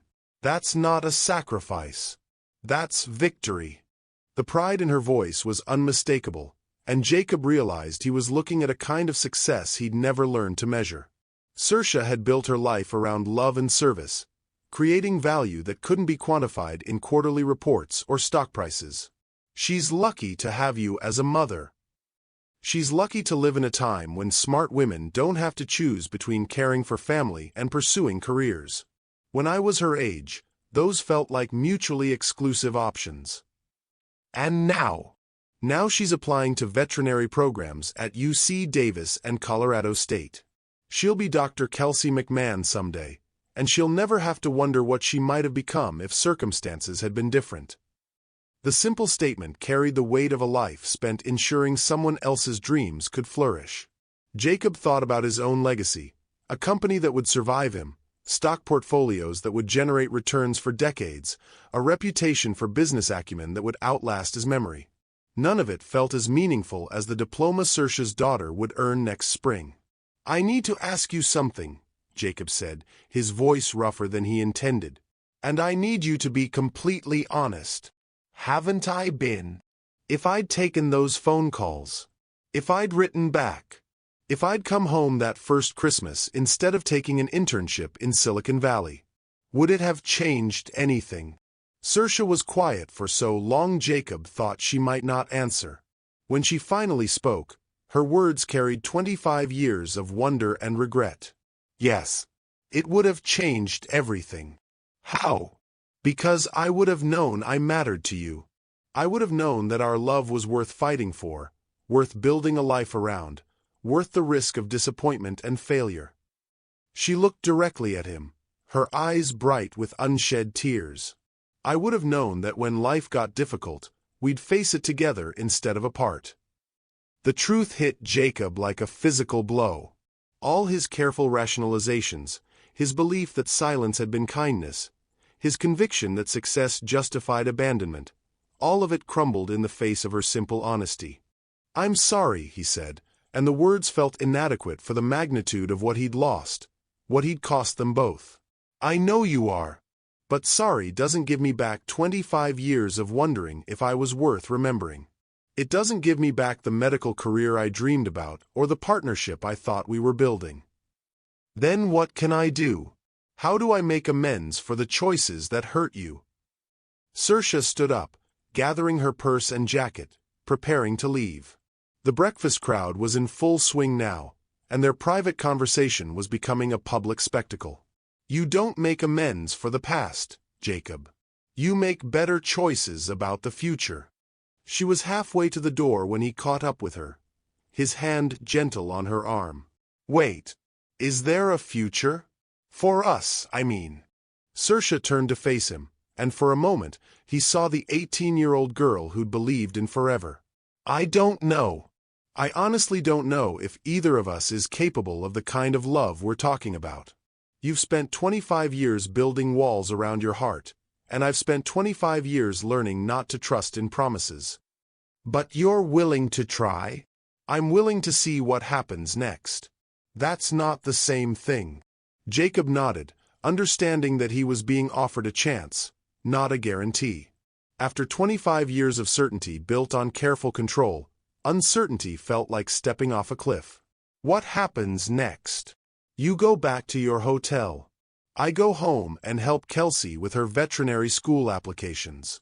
Tomorrow we both return to our regular lives and see how they feel knowing what we know now. And then we find out if the people we've become can build something real together, or if we're just two middle-aged people trying to recapture something that only existed when we were young enough to believe in fairy tales. She walked away without looking back, leaving Jacob standing in the parking lot with the smell of bacon and coffee and the sound of a small city waking up to another day of ordinary miracles. Through the diner windows, he could see Mel wiping down tables and talking to customers, the rhythm of small-town community that had sustained Cersa through 25 years of quiet heroism. This was her world, built on relationships and responsibility and the daily choice to show up for people who needed her. Jacob pulled out his phone and stared at the screen full of missed calls and urgent messages from his other life. For the first time in decades, he had to choose between the empire he'd built and the love he'd lost. The choice, he realized, would define everything that came after. Friday morning came soft and golden over Bakersfield, the kind of California autumn day that made even industrial neighborhoods look like paintings. Jacob had spent the night walking empty streets, his mind churning through everything Cersa had revealed. By dawn, he'd made a decision that would either prove his transformation or expose him as the same scared boy who'd chosen silence over love 25 years ago. He arrived at Kelsey's veterinary clinic at exactly 7 a.m., before the first appointments of the day. The small animal hospital sat on the corner of Chester Avenue and Truxton Street, its cheerful blue exterior dotted with painted paw prints and a sign that read, Paws and Hearts Animal Care, Dr. Martinez and Associates. Through the window, he could see a young woman in bright purple scrubs setting up examination rooms. This had to be Kelsey McMahon, though she looked nothing like the mental image he'd carried from Cersa's descriptions. Where he'd expected to see echoes of her mother's careful composure, he found someone radiating confident energy. Kelsey moved with the easy grace of someone who'd found her calling early and never looked back. The bell chimed as Jacob entered, and Kelsey looked up from organizing medical supplies. Her smile was immediate and genuine, the kind that made strangers feel like old friends. We're not actually open until 8, but if it's an emergency, Dr. Martinez should be here any minute. I'm not here about an animal. I'm Jacob Alexander. I believe your mother mentioned me. Recognition flickered across her face, followed by curiosity and something that might have been protective concern. Kelsey had inherited her mother's directness along with her warmth. You're the businessman from the diner. Mom's been different since she met you. Quieter but also more alive somehow. Like she's remembering something she'd forgotten. The observation was startlingly perceptive for someone barely 21. Jacob found himself looking at a young woman who possessed her mother's emotional intelligence combined with a confidence Cersa had never been allowed to fully develop. I was hoping we could talk. If you have time before work starts. Kelsey studied him for a moment, her assessment thorough and unapologetic. Whatever she saw must have passed some internal test, because she gestured toward a small break room in the back. Coffee's terrible, but it's strong. Mom says you used to know each other in high school. We did. We were close. How close? The question was casual, but Jacob caught the protective edge underneath. This was a daughter who'd watched her mother navigate disappointment and heartbreak, who'd learned to be suspicious of men who appeared with promises they might not keep. We were in love, planning to get married after college. I made some choices that ended things between us. What kind of choices? Jacob had expected this interrogation, but Kelsey's directness still caught him off guard. She wasn't going to accept vague explanations or polite deflections. I chose my career over our relationship. I stopped writing, stopped calling, convinced myself she was better off without me. It was cowardice disguised as nobility. Kelsey poured 2 cups of coffee that looked strong enough to dissolve metal. And now you're back because? Because I realized I've spent 25 years building a successful life around a completely empty heart. Because seeing your mother again made me remember what it felt like to be fully human instead of just professionally competent. That's a pretty speech. But what do you want from her? The question hung between them, and Jacob realized he was being interviewed by someone with more emotional intelligence than most corporate executives he'd negotiated with. Kelsey wasn't just making conversation. She was evaluating his worthiness to be part of her mother's carefully constructed world. I want another chance. A real one this time, built on honesty instead of fantasy. And what are you offering in return? Everything. My attention, my respect, my commitment to putting our relationship before my ambition. The love I was too scared to give her when we were young. Kelsey sipped her coffee, considering his words. You know she's not the same girl you left behind, right? She's not waiting in some romantic suspended animation for you to come rescue her from her ordinary life. I'm beginning to understand that. Good. Because the woman who raised me single-handedly, who worked 3 jobs to keep our family afloat, who sacrificed her own dreams so I could have mine. She doesn't need rescuing. She needs a partner worthy of the incredible person she's become. The pride in Kelsey's voice was unmistakable, and Jacob felt a sharp pang of loss for all the years he hadn't known this remarkable young woman existed. Cersa had raised a daughter who was fierce, loyal, and unafraid to challenge powerful men when necessary. Tell me about her. About who she is now, not who she was 25 years ago. Kelsey's expression softened slightly, recognizing genuine curiosity rather than polite small talk. She's the strongest person I know, but she doesn't realize it. She thinks strength means never asking for help, never admitting when she's overwhelmed, never putting her own needs first. That sounds lonely. It is. She spent so many years being the person everyone else needed her to be that I'm not sure she remembers who she wanted to be before life got in the way.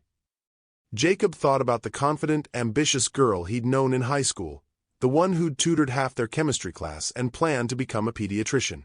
That girl had been buried under decades of responsibility and disappointment, but yesterday at the diner, he'd caught glimpses of her still burning underneath.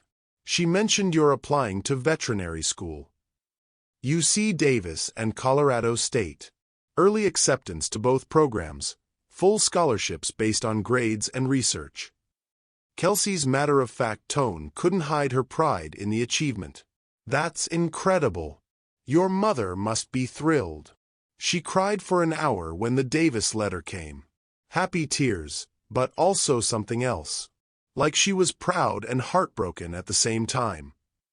Jacob understood immediately. Cersa was watching her daughter achieve everything she'd been forced to abandon, experiencing vicarious triumph mixed with personal grief for dreams deferred. She never talks about her own college plans, what she wanted to study before your grandfather got sick. Medical school. She wanted to be a pediatrician, help kids who didn't have access to good health care. Kelsey's voice grew quiet. Sometimes I catch her watching medical shows on TV, and she gets this look. Like she's remembering a different version of herself. The bell in the front office chimed, and Dr. Martinez's voice called out a greeting in rapid Spanish. Kelsey glanced at her watch and stood up. I need to get back to work. But before you go, I want to tell you something. Jacob waited, sensing this was the real reason she'd agreed to talk with him. My mom has been alone for most of my life. Not because she couldn't find someone, but because she set the bar so high that most men couldn't reach it. She saw what happened to her friends who settled for less than they deserved, and she decided being alone was better than being disappointed. What does that mean for me? It means if you're not absolutely certain you can be the man she needs, walk away now. Don't string her along while you figure out whether you're brave enough to choose love over convenience. The challenge was clear, and Jacob respected Kelsey for delivering it without apology. This was a young woman who'd watched her mother sacrifice and struggle, who'd inherited both Cersa's protective instincts and her unwillingness to accept less than genuine commitment. I understand. Do you? Because she's already been abandoned by one man who claimed to love her. She won't survive it happening again. Jacob met her eyes, recognizing the fierce loyalty that had probably sustained Cersa through the hardest years. I won't abandon her. Not this time. Then prove it. Not with grand gestures or expensive gifts, but with daily choices that show she matters more than your comfort zone. Dr. Martinez appeared in the doorway, a small, energetic woman in her 50s who looked like she could handle any crisis with competence and humor. She introduced herself with a firm handshake and curious smile. You must be the mystery man Kelsey's been telling me about. The one who's got her mother all stirred up. Jacob Alexander. And I hope that's good stirred up, not bad. Remains to be seen. But Cersa McMahon is one of the finest women I've ever known, so you better treat her like the treasure she is. Another protective voice, another reminder of the community that had sustained Cersa when he'd failed her. Jacob was beginning to understand that winning her back meant proving himself worthy to an entire network of people who'd witnessed her strength and sacrifice. I intend to. Good. Now Kelsey, we've got a golden retriever with hip dysplasia coming in at 8:30, and Mrs. Patterson's cat needs his diabetes check. Time to get moving. Jacob thanked them both and headed toward the door, but Kelsey's voice stopped him. Mr. Alexander, if you hurt her again, you'll answer to me. And trust me, I'm a lot less forgiving than she is. The threat was delivered with a smile, but Jacob had no doubt it was completely serious. He nodded his understanding and walked out into the California sunshine, his phone already buzzing with another crisis from Seattle that would have to wait. Instead of heading back to his hotel, Jacob found himself driving through Bakersfield's residential neighborhoods, trying to understand the world that had shaped Cersa and Kelsey. These weren't the manicured suburbs of his corporate life, but working-class streets where people knew their neighbors and children played in front yards protected by chain-link fences and fierce community loyalty. He pulled up in front of a small blue house on Eucalyptus Street, recognizing it from Cersa's description as the place where she'd cared for her parents and raised her daughter. The front yard was neat but not elaborate, filled with practical plants that could survive Central Valley summers without constant attention. A swing hung from an old oak tree, probably installed when Kelsey was small.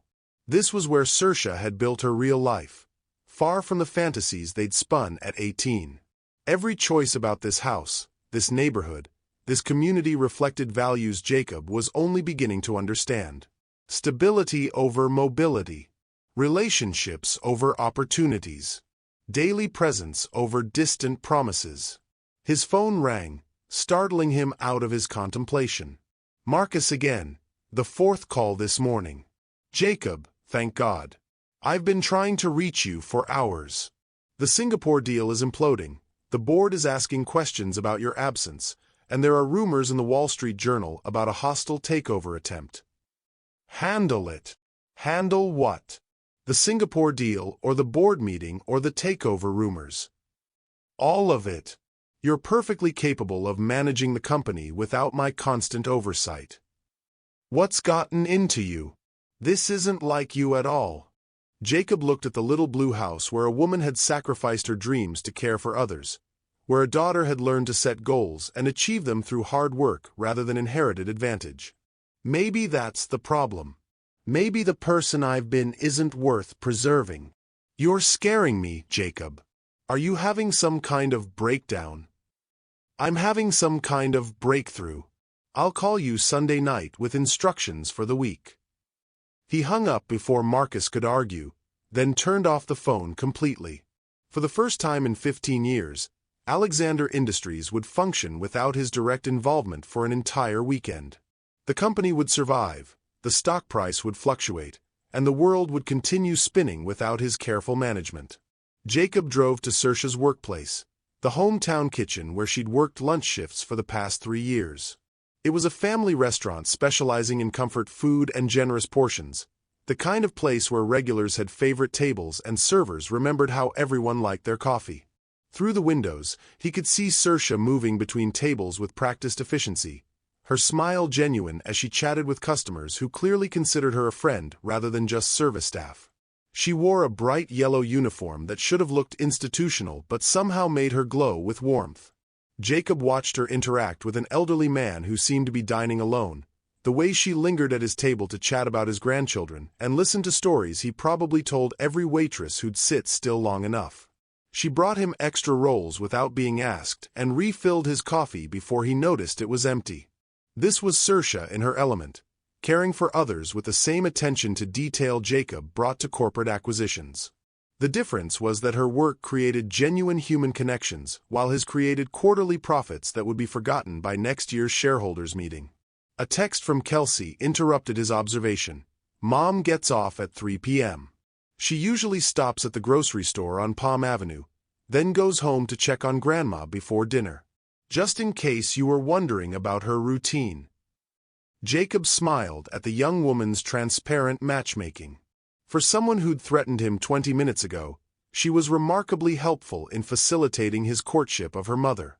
At exactly 3:15 p.m., Cersa emerged from the restaurant carrying a takeout container that probably held dinner for her mother. She looked tired but content, the kind of bone-deep satisfaction that came from honest work completed with competence and care. Jacob approached carefully, not wanting to startle her after the emotional intensity of their previous conversations. "Hi!" She turned, her expression cycling through surprise, pleasure, and caution in the space of a heartbeat. "Jacob, what are you doing here?" Hoping you might have time for a conversation that doesn't involve interrogating our past. What kind of conversation? The kind where we talk about today. About who we are now, what we want, whether there's any possibility of building something real together. Cersa glanced at her watch, calculating the time she needed for her mother's care against her curiosity about where this conversation might lead. I need to check on Mom first. She gets confused if her dinner routine changes. Can I come with you? I'd like to meet her. The request surprised them both. Jacob hadn't planned to ask, but he realized he wanted to understand every part of Cersa's world, including the mother who'd shaped her sense of duty and sacrifice. She's not the woman she used to be. Alzheimer's has taken most of her memories, and she gets agitated around strangers sometimes. I understand. But she's important to you, which makes her important to me. Cersa studied his face, looking for signs of polite obligation or uncomfortable duty. Instead, she found genuine interest in meeting the woman who'd raised her. Okay. But we take things slowly, and if she gets upset, you leave immediately. They drove separately to the house Jacob had observed earlier, Cersa's Honda leading his rental car through familiar streets. The interior of her home was exactly what he'd expected. Clean, comfortable, filled with photographs documenting Kelsey's achievements and family celebrations from decades past. Margaret McMahon sat in a recliner facing a television playing old game shows, her white hair neatly combed and her clothes carefully chosen by someone who understood that dignity mattered even when memory failed. She looked up when they entered, her eyes bright with curiosity despite the confusion Jacob could see underneath. Hi, Mom. I brought dinner and a friend I'd like you to meet. A friend. Margaret's voice carried the careful politeness of someone trying to hide their uncertainty. Is this the young man Kelsey mentioned? Cersa shot Jacob a look that promised questions about his conversation with her daughter, but her voice remained gentle and patient. This is Jacob, Mom. We knew each other in high school. High school. Margaret's face brightened with the kind of clarity that occasionally broke through the fog of dementia. Cersa was so smart in high school. Top of her class. Going to be a doctor someday. The simple statement hit Jacob like a physical blow, a reminder of dreams interrupted and potential unrealized. But Cersa's response was immediate and warm. I found something even better, Mom. I got to raise Kelsey and take care of you. That's worth more than any career. Kelsey's applying to veterinary school, Margaret announced proudly, her maternal instincts intact even when other memories faded. She's going to help animals who can't help themselves. That's wonderful, Jacob said, settling into a chair where Margaret could see him clearly. You must be very proud of both your girls. Oh, I am. Cersa works so hard, always has. Even as a little girl, she took care of everyone else before herself. Margaret's voice grew wistful. Sometimes I worry she forgot to take care of her own dreams. The conversation continued for an hour, Margaret drifting in and out of clarity but consistently warm and welcoming. Jacob found himself charmed by glimpses of the woman who'd raised Cersa with such strong values, who'd instilled the sense of duty and compassion that defined her daughter's character. When Margaret began showing signs of fatigue, Cersa gently suggested it was time for her evening routine. Jacob said his goodbyes and waited in the living room while Cersa helped her mother prepare for bed. The walls around him told the story of a family that had faced challenges with grace and unity. School photos showing Kelsey's progression from gap-toothed kindergartner to confident high school graduate. Pictures of Cersa at various ages, always smiling despite whatever struggles the camera couldn't capture. A formal portrait of Margaret and a man who must have been Cersa's father, taken during happier times when the future seemed full of manageable possibilities. She likes you, Cersa said, returning to the living room. She doesn't usually warm up to strangers that quickly. She's remarkable. I can see where you got your strength. And your stubbornness, according to Kelsey. They both laughed, the first moment of easy humor they'd shared since his return to her life. Jacob felt some of the tension between them beginning to ease, replaced by the comfortable familiarity that had made them inseparable as teenagers. Speaking of Kelsey, I stopped by the veterinary clinic this morning. She mentioned that. Said you passed her interrogation, barely. She's protective of you. I respect that. She's had to be. Growing up without a father figure, watching me struggle through difficult years. It made her fiercely loyal and maybe a little suspicious of men who make promises. Smart girl. She should be suspicious until I prove I deserve her trust. Cersa curled up on the couch, tucking her feet under her in a gesture that transported Jacob back 25 years to countless evenings spent talking in her childhood bedroom. Some physical habits never changed, even when everything else about their lives had been transformed. What did you two talk about? You. Her plans for veterinary school. The fact that she'll probably never forgive me if I hurt you again. She said that. In more diplomatic terms, but yes. I got the impression she's perfectly capable of making my life miserable if I don't live up to her standards. She learned from the best, Cersa said with a smile.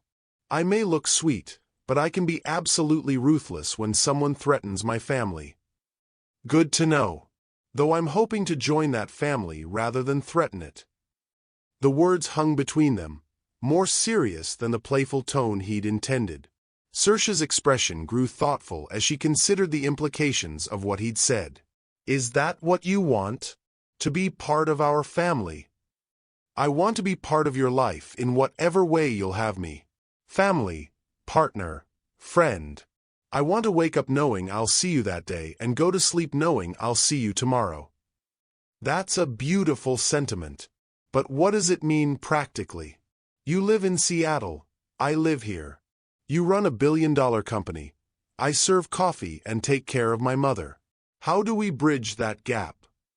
The question he'd been avoiding finally landed between them with the weight of reality. Jacob had spent 3 days lost in romantic possibility without considering the logistical challenges of building a relationship across such different worlds.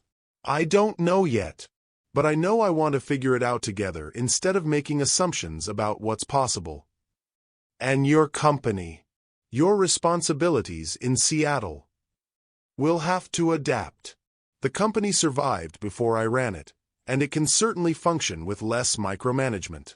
I built Alexander Industries to be successful, not to consume my entire life. You say that now, But what happens when there's a crisis that needs your attention? When staying here means missing an important meeting or losing a lucrative deal? The questions weren't accusations, but Jacob could hear the fear underneath them.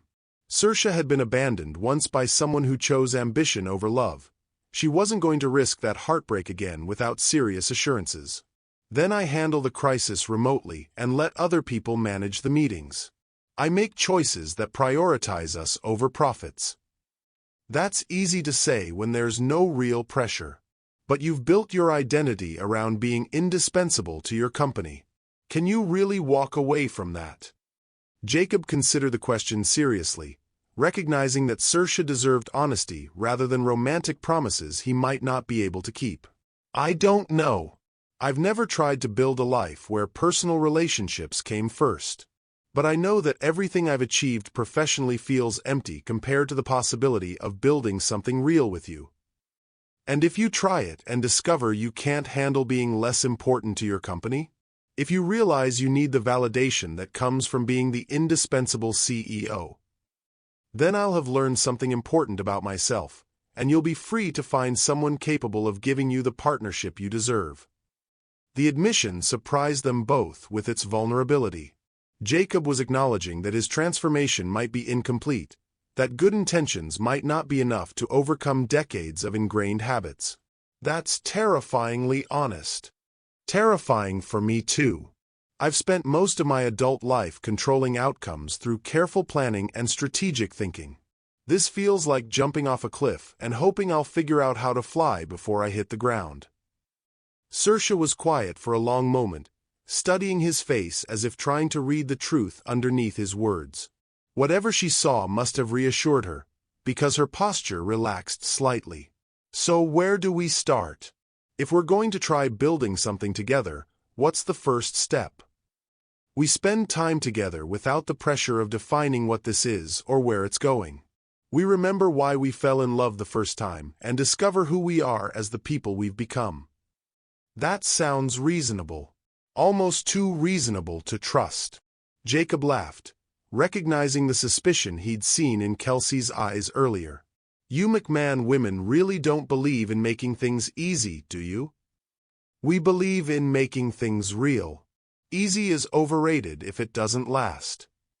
Then let's make it real. Complicated, messy, uncertain, but absolutely real. Cersa smiled, and for the first time since his return to Bakersfield, Jacob saw her guard drop completely.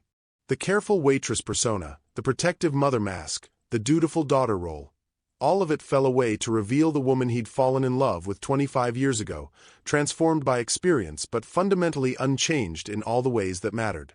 Okay, Jacob Alexander. Let's see if you can handle real.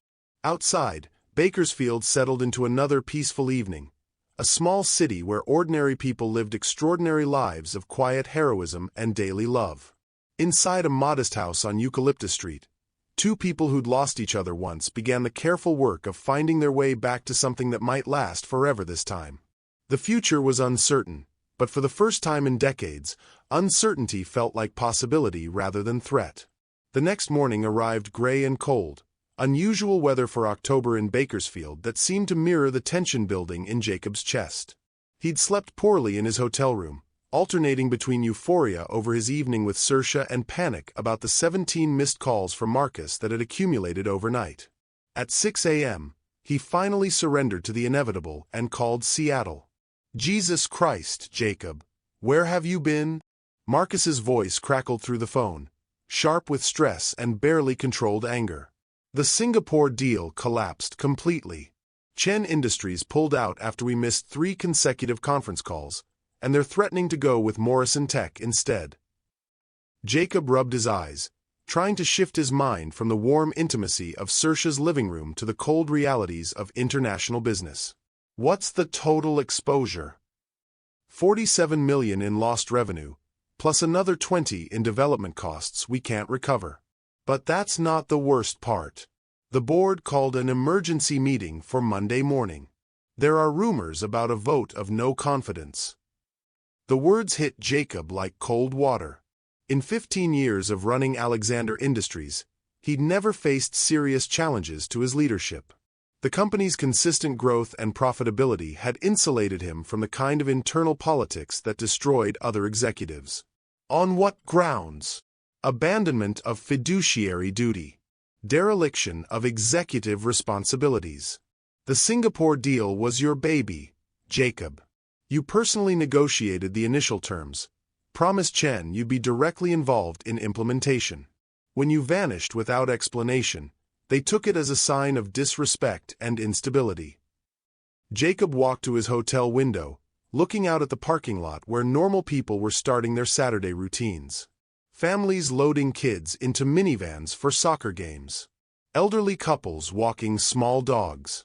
A young woman in scrubs heading to work at the hospital. Real life happening at human speed, unconcerned with quarterly profits and shareholder expectations. I can fix this. How? Chen won't take your calls, the board thinks you've lost your mind, and Morrison Tech is already flying executives to Singapore to close the deal. Plus, there's another problem. Jacob waited, sensing that Marcus had saved the worst news for last. Someone leaked information about your location to the financial press. There's going to be a story in Monday's Wall Street Journal about Alexander Industries' CEO, pursuing personal interests while major deals collapse. The headline mentions you being spotted at a diner in Central California. The invasion of privacy didn't surprise Jacob, but the timing felt like a deliberate sabotage attempt. Who leaked it? We're investigating, but it doesn't matter now. The damage is done. You need to get back here immediately and start damage control. Jacob closed his eyes, feeling the familiar weight of corporate crisis settle on his shoulders like a well-worn jacket. This was the world he knew how to navigate, where problems had solutions and challenges yielded to sufficient application of intelligence and resources. But returning to Seattle meant leaving Cersa just as they'd begun to rebuild their connection. It meant choosing his company over her once again, proving that nothing had really changed despite his promises of transformation. I'll be on the first flight out. Thank God. I've got meetings scheduled starting Sunday afternoon to prep for the board presentation. We can salvage this if we move fast and you show them the old Jacob is back. The old Jacob. The phrase echoed in his mind as he ended the call and began packing his bags. Was that who he really was underneath the romantic fantasies of the past few days? A man so fundamentally defined by corporate success that personal happiness would always come second? Jacob's hands moved automatically through the familiar routine of efficient travel preparation, but his thoughts remained fixed on Cersa's face the night before when she'd asked if he could really prioritize their relationship over business demands. He'd given her honest uncertainty then. Now reality was providing a definitive answer. His phone buzzed with a text from Cersa. Good morning. Mom's having a good day, and Kelsey's making pancakes for breakfast. Want to join us before she heads to work? The simple invitation to ordinary family intimacy felt like a knife twisting in his chest. Jacob stared at the message for a long moment, then typed a response that felt like betrayal even as he sent it. Crisis at work. Need to fly back to Seattle immediately. Can I call you later? Her reply came quickly. Of course. Handle what you need to handle. No accusations, no dramatic protests, just the kind of gracious understanding that came from years of accommodating other people's emergencies. The response somehow made Jacob feel worse than anger would have. By 8 a.m., he was driving his rental car toward Fresno Yosemite International Airport, the Central Valley landscape blurring past his windows like a dream he was already forgetting. His phone rang constantly with updates from Seattle, each call pulling him further back into the world of hostile takeovers and damaged relationships. But at a red light in Fresno, Jacob impulsively turned around and drove back toward Bakersfield. He couldn't leave without seeing Cersa in person, without attempting to explain that this crisis didn't mean he was choosing business over her again. He arrived at the hometown kitchen just as the Saturday lunch rush was beginning. Through the windows, he could see Cersa moving between tables with practiced efficiency, her smile warm as she chatted with regular customers who clearly considered her a friend rather than just service staff. Jacob entered the restaurant and took a corner booth, waiting for Cersa to notice him. When she did, her expression cycled through surprise, concern, and something that looked like resignation. She approached his table during a brief lull in orders, her professional smile firmly in place but her eyes guarded. "I thought you were heading to the airport." "I am. But I needed to see you first, to explain what's happening." Cersa glanced around the busy restaurant, calculating how much time she could spare for a personal conversation during peak hours. "I've got about 5 minutes before the kitchen starts backing up." Jacob quickly outlined the Singapore crisis, the board meeting, the media attention threatening his company's stability. He watched Cersa's expression grow more distant with each detail, the same protective mask sliding back into place that he'd worked so hard to penetrate. "It sounds serious. You should go." "It is serious, but not more important than what we started building here." "Jacob." Cersa's voice was gentle but firm, the tone she probably used with difficult customers who needed to be managed rather than confronted. "You don't have to explain yourself to me. I understand that your business needs your attention." "Do you?" "Because your face is telling me something different." She was quiet for a moment, her professional composure cracking slightly to reveal the hurt underneath. "My face is telling you that I've been here before. That I know what it looks like when someone has to choose between their career and their personal life. This isn't a choice. It's a temporary crisis that I need to handle. And when you handle this crisis, there will be another one. And another one after that. Because that's what happens when you build your entire identity around being indispensable." Jacob felt frustration rising in his chest, the same impatience that had served him well in boardrooms but was completely inappropriate in this context. "So I'm supposed to let my company collapse to prove my commitment to you?" "I never said that." Cersa's voice remained calm, but Jacob caught the flash of pain in her eyes. "I said you should handle what you need to handle." The careful neutrality of her response was more damaging than anger would have been. Cersa was protecting herself by offering no resistance to his departure, no emotional leverage he could use to justify staying. "I'll be back as soon as I can resolve this." "Of course you will." The words were technically supportive, but Jacob heard the subtext clearly. She didn't believe him. More accurately, she didn't believe that he believed himself. Cersa was called away to handle a large order at table 6, leaving Jacob sitting alone in a restaurant full of people who seemed to belong in ways he never would.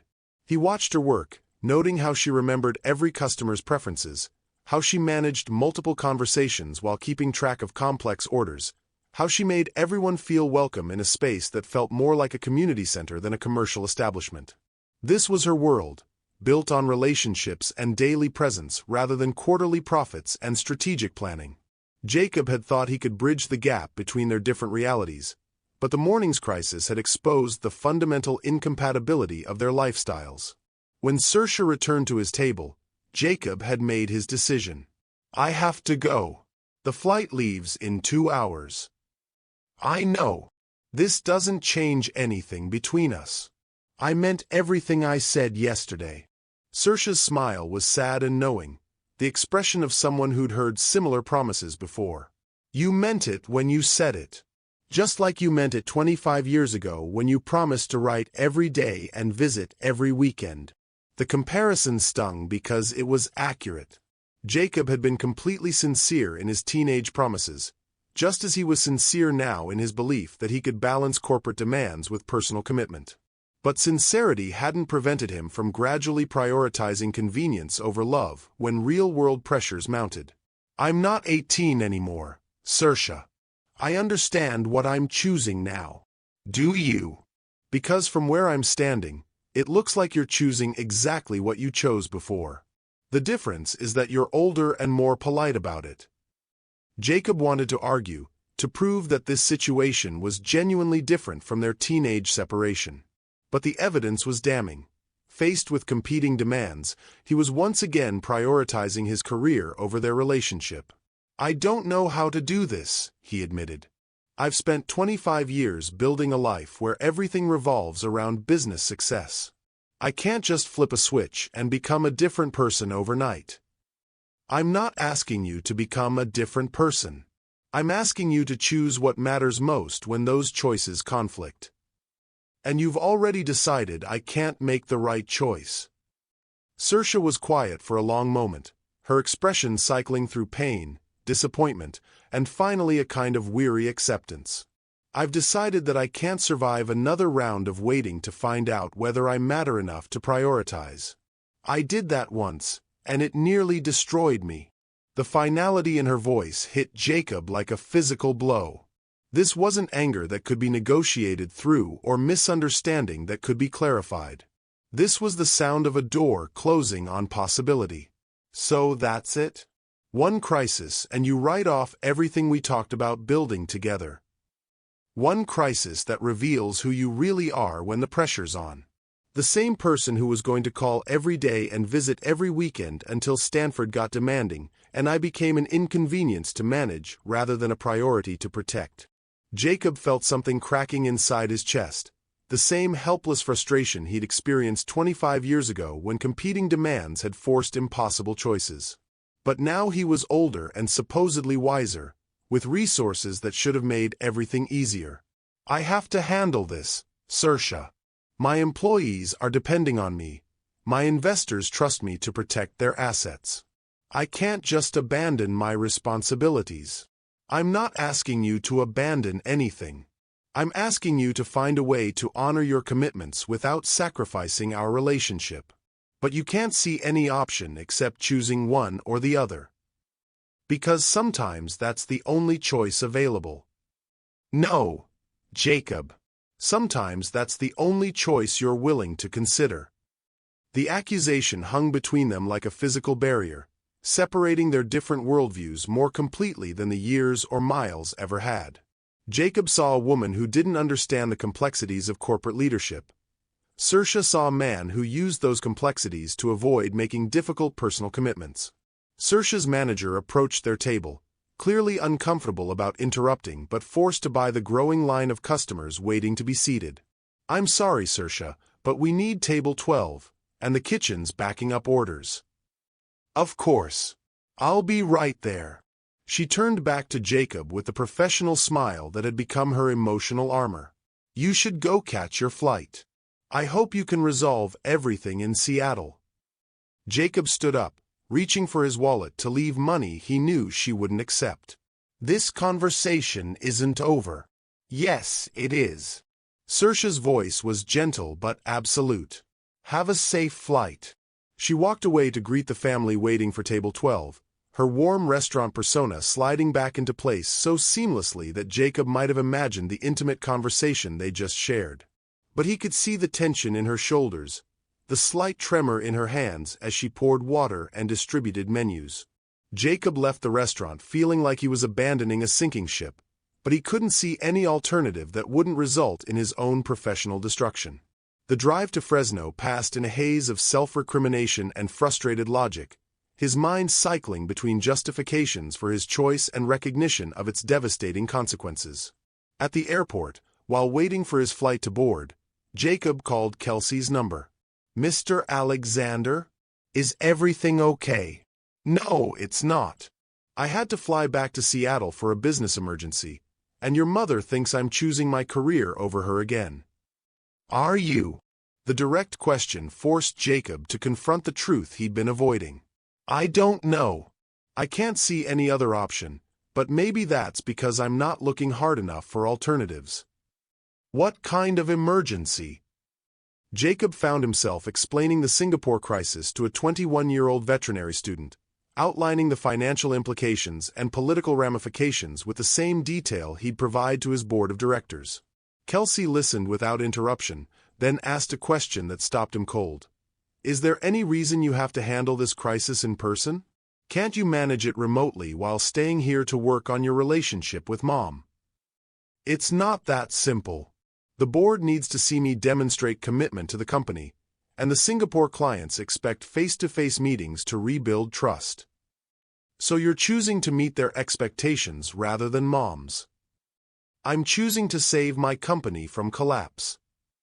Your company or your ego? The question hit Jacob like a slap, forcing him to examine motivations he'd preferred to keep buried. Was this really about fiduciary duty, or was it about his inability to tolerate failure and criticism? Both, probably. At least you're honest. But Mr. Alexander, can I tell you something my mom taught me about ego versus real strength? Jacob's flight was being called for boarding, but he found himself desperate to hear what this remarkable young woman had to say. Real strength is doing what's right even when it's uncomfortable or makes you look weak to other people. Ego strength is doing what protects your image even when it hurts the people you claim to love. And you think I'm choosing ego strength? I think you're choosing the option that feels familiar instead of the one that requires you to become a different kind of person. Jacob watched other passengers boarding his flight, successful-looking people in expensive clothes who probably faced similar conflicts between personal desires and professional demands. None of them appeared to be struggling with a choice. They'd simply made it and moved forward with comfortable certainty. I don't know how to be a different kind of person. You learn by making different choices. One decision at a time, one day at a time, until the new way of being becomes more natural than the old way. What if I try to change and fail? What if I lose my company and discover I'm not capable of building the kind of relationship your mother deserves? Then at least you'll have tried something difficult instead of defaulting to something easy. Jacob closed his eyes, feeling the weight of decades' worth of choices that had prioritized safety over growth, control over vulnerability. Every major decision in his adult life had been calculated to minimize risk and maximize predictable outcomes. The idea of choosing uncertainty over security felt like stepping off a cliff. Your mother deserves better than my confusion. My mother deserves someone who cares enough about her to be confused. Someone who struggles with doing the right thing instead of someone who always chooses the convenient thing.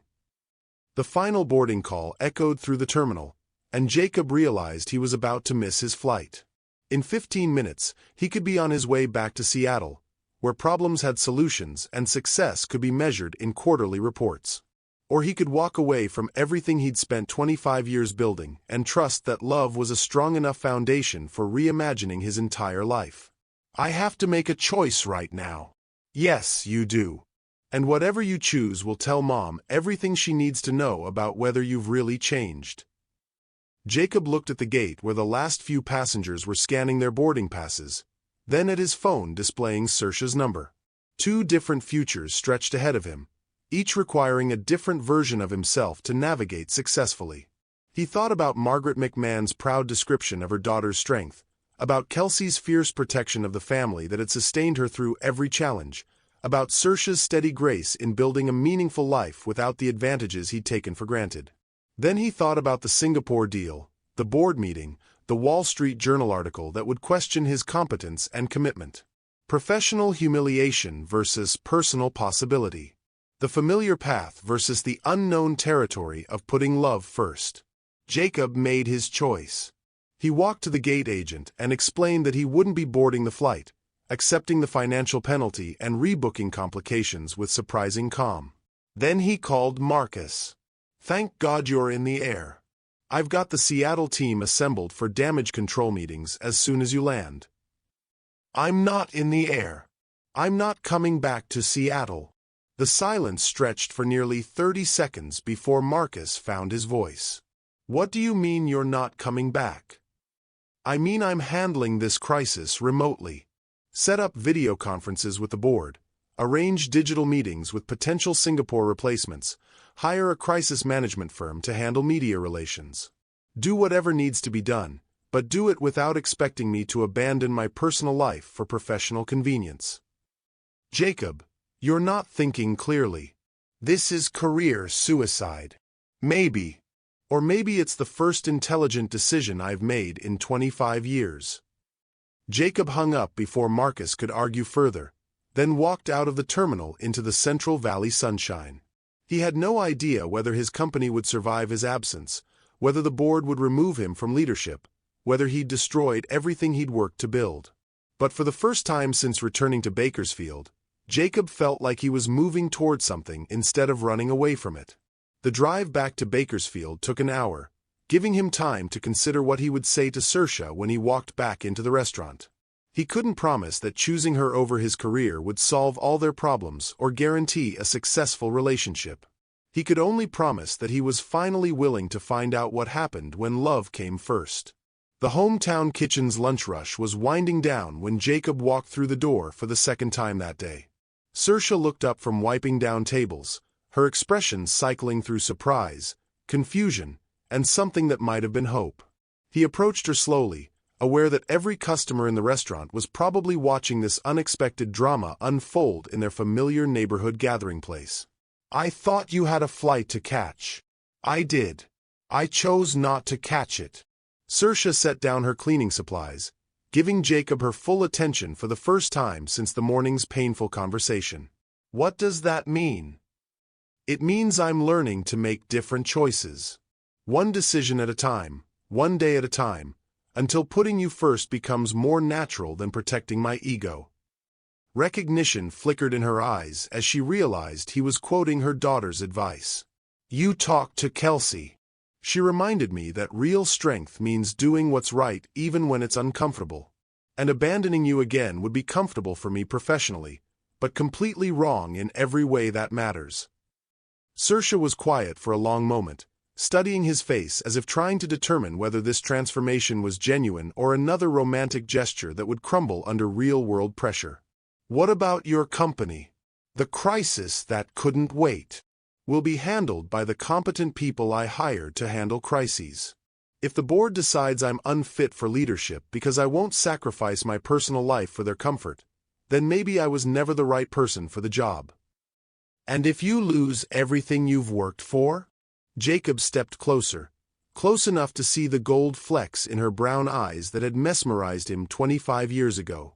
"Then I'll find out whether I'm brave enough to build something new. Something that includes you from the foundation up instead of trying to squeeze you into the margins of a life designed around other priorities." "That's terrifying.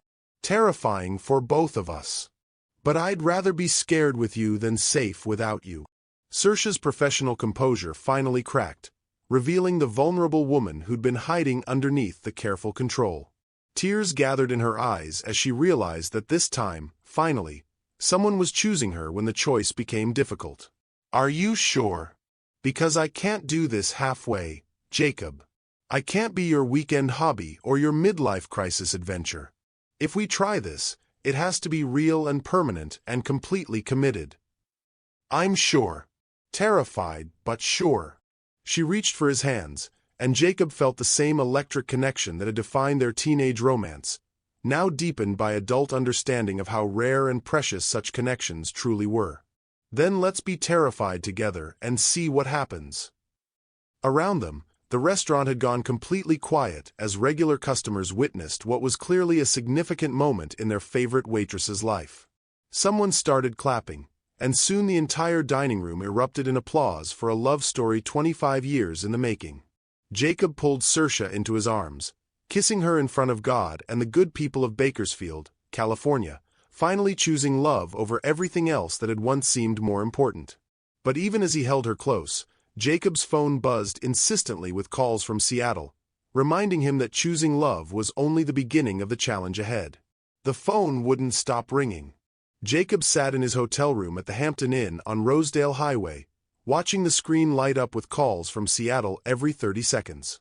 Marcus, board members, department heads, financial reporters who'd somehow gotten his direct number.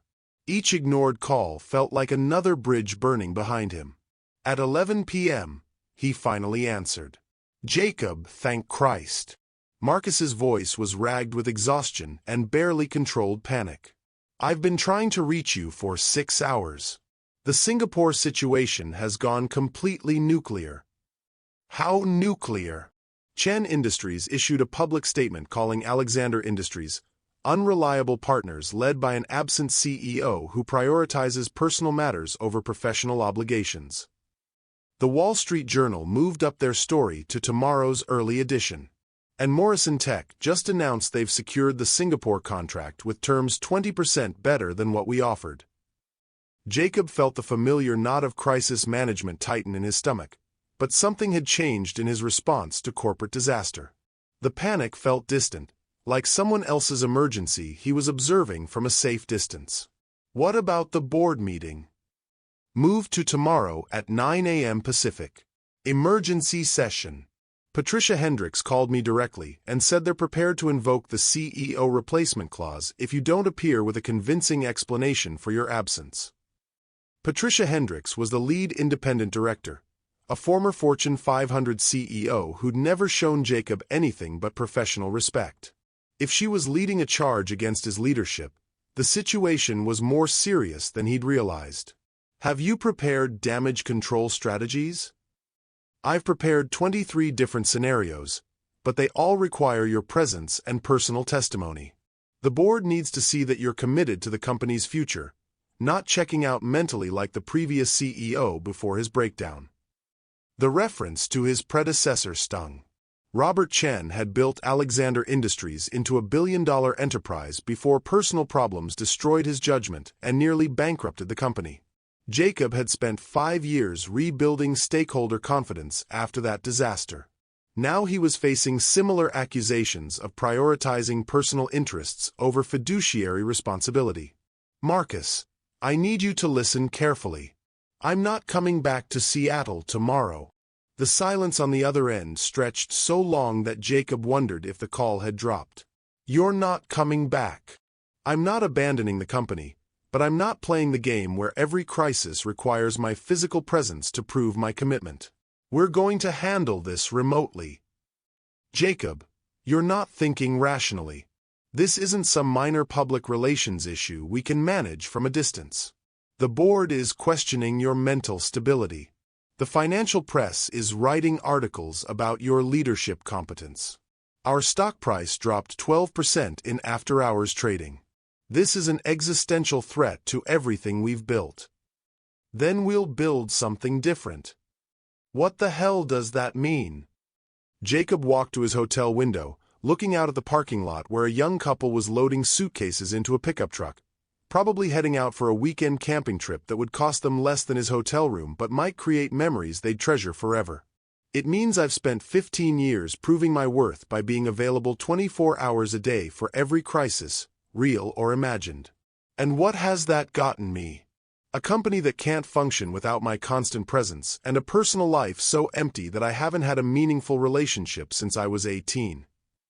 It's gotten you a net worth of $3 billion and control of one of the most successful private companies in the Pacific Northwest. And no one who cares whether I live or die except my employees and shareholders. Jacob, you're having some kind of midlife crisis breakdown.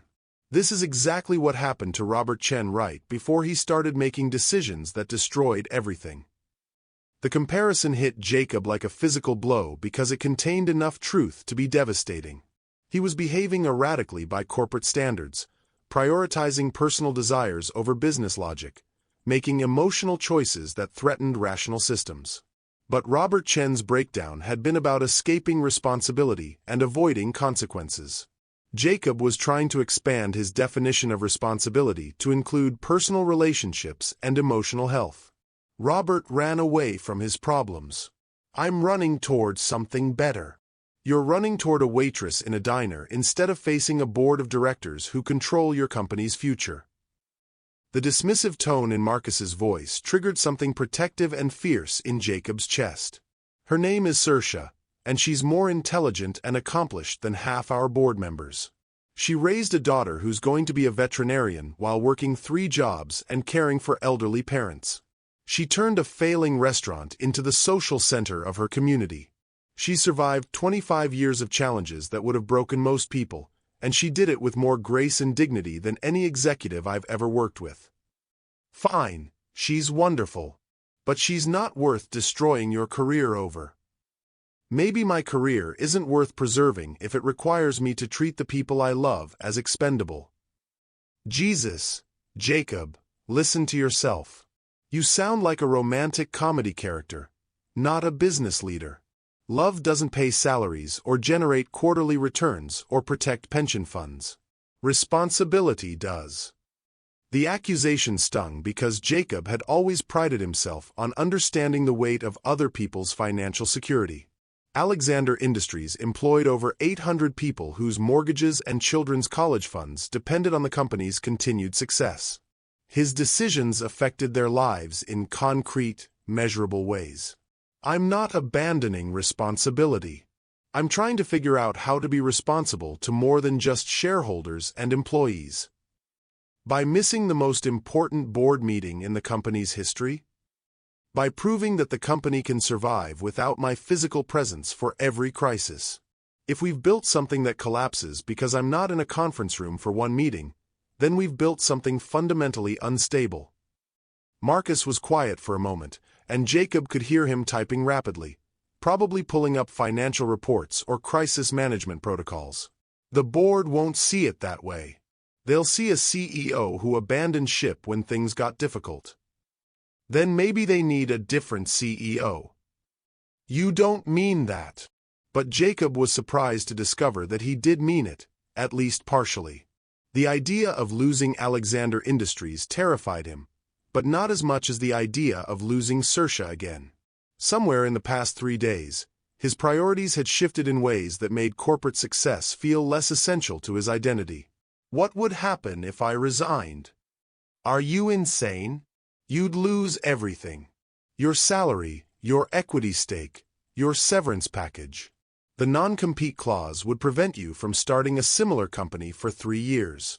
You'd go from billionaire to unemployed overnight. But the company would survive? Probably. The board would name an interim CEO, most likely promote someone from senior management. The Singapore crisis would be contained as evidence that leadership changes were necessary. Stock price would recover within 6 months. Jacob felt something loosening in his chest as he considered the possibility of walking away from everything he'd built. The fear was still there, but it was mixed with something that felt like relief.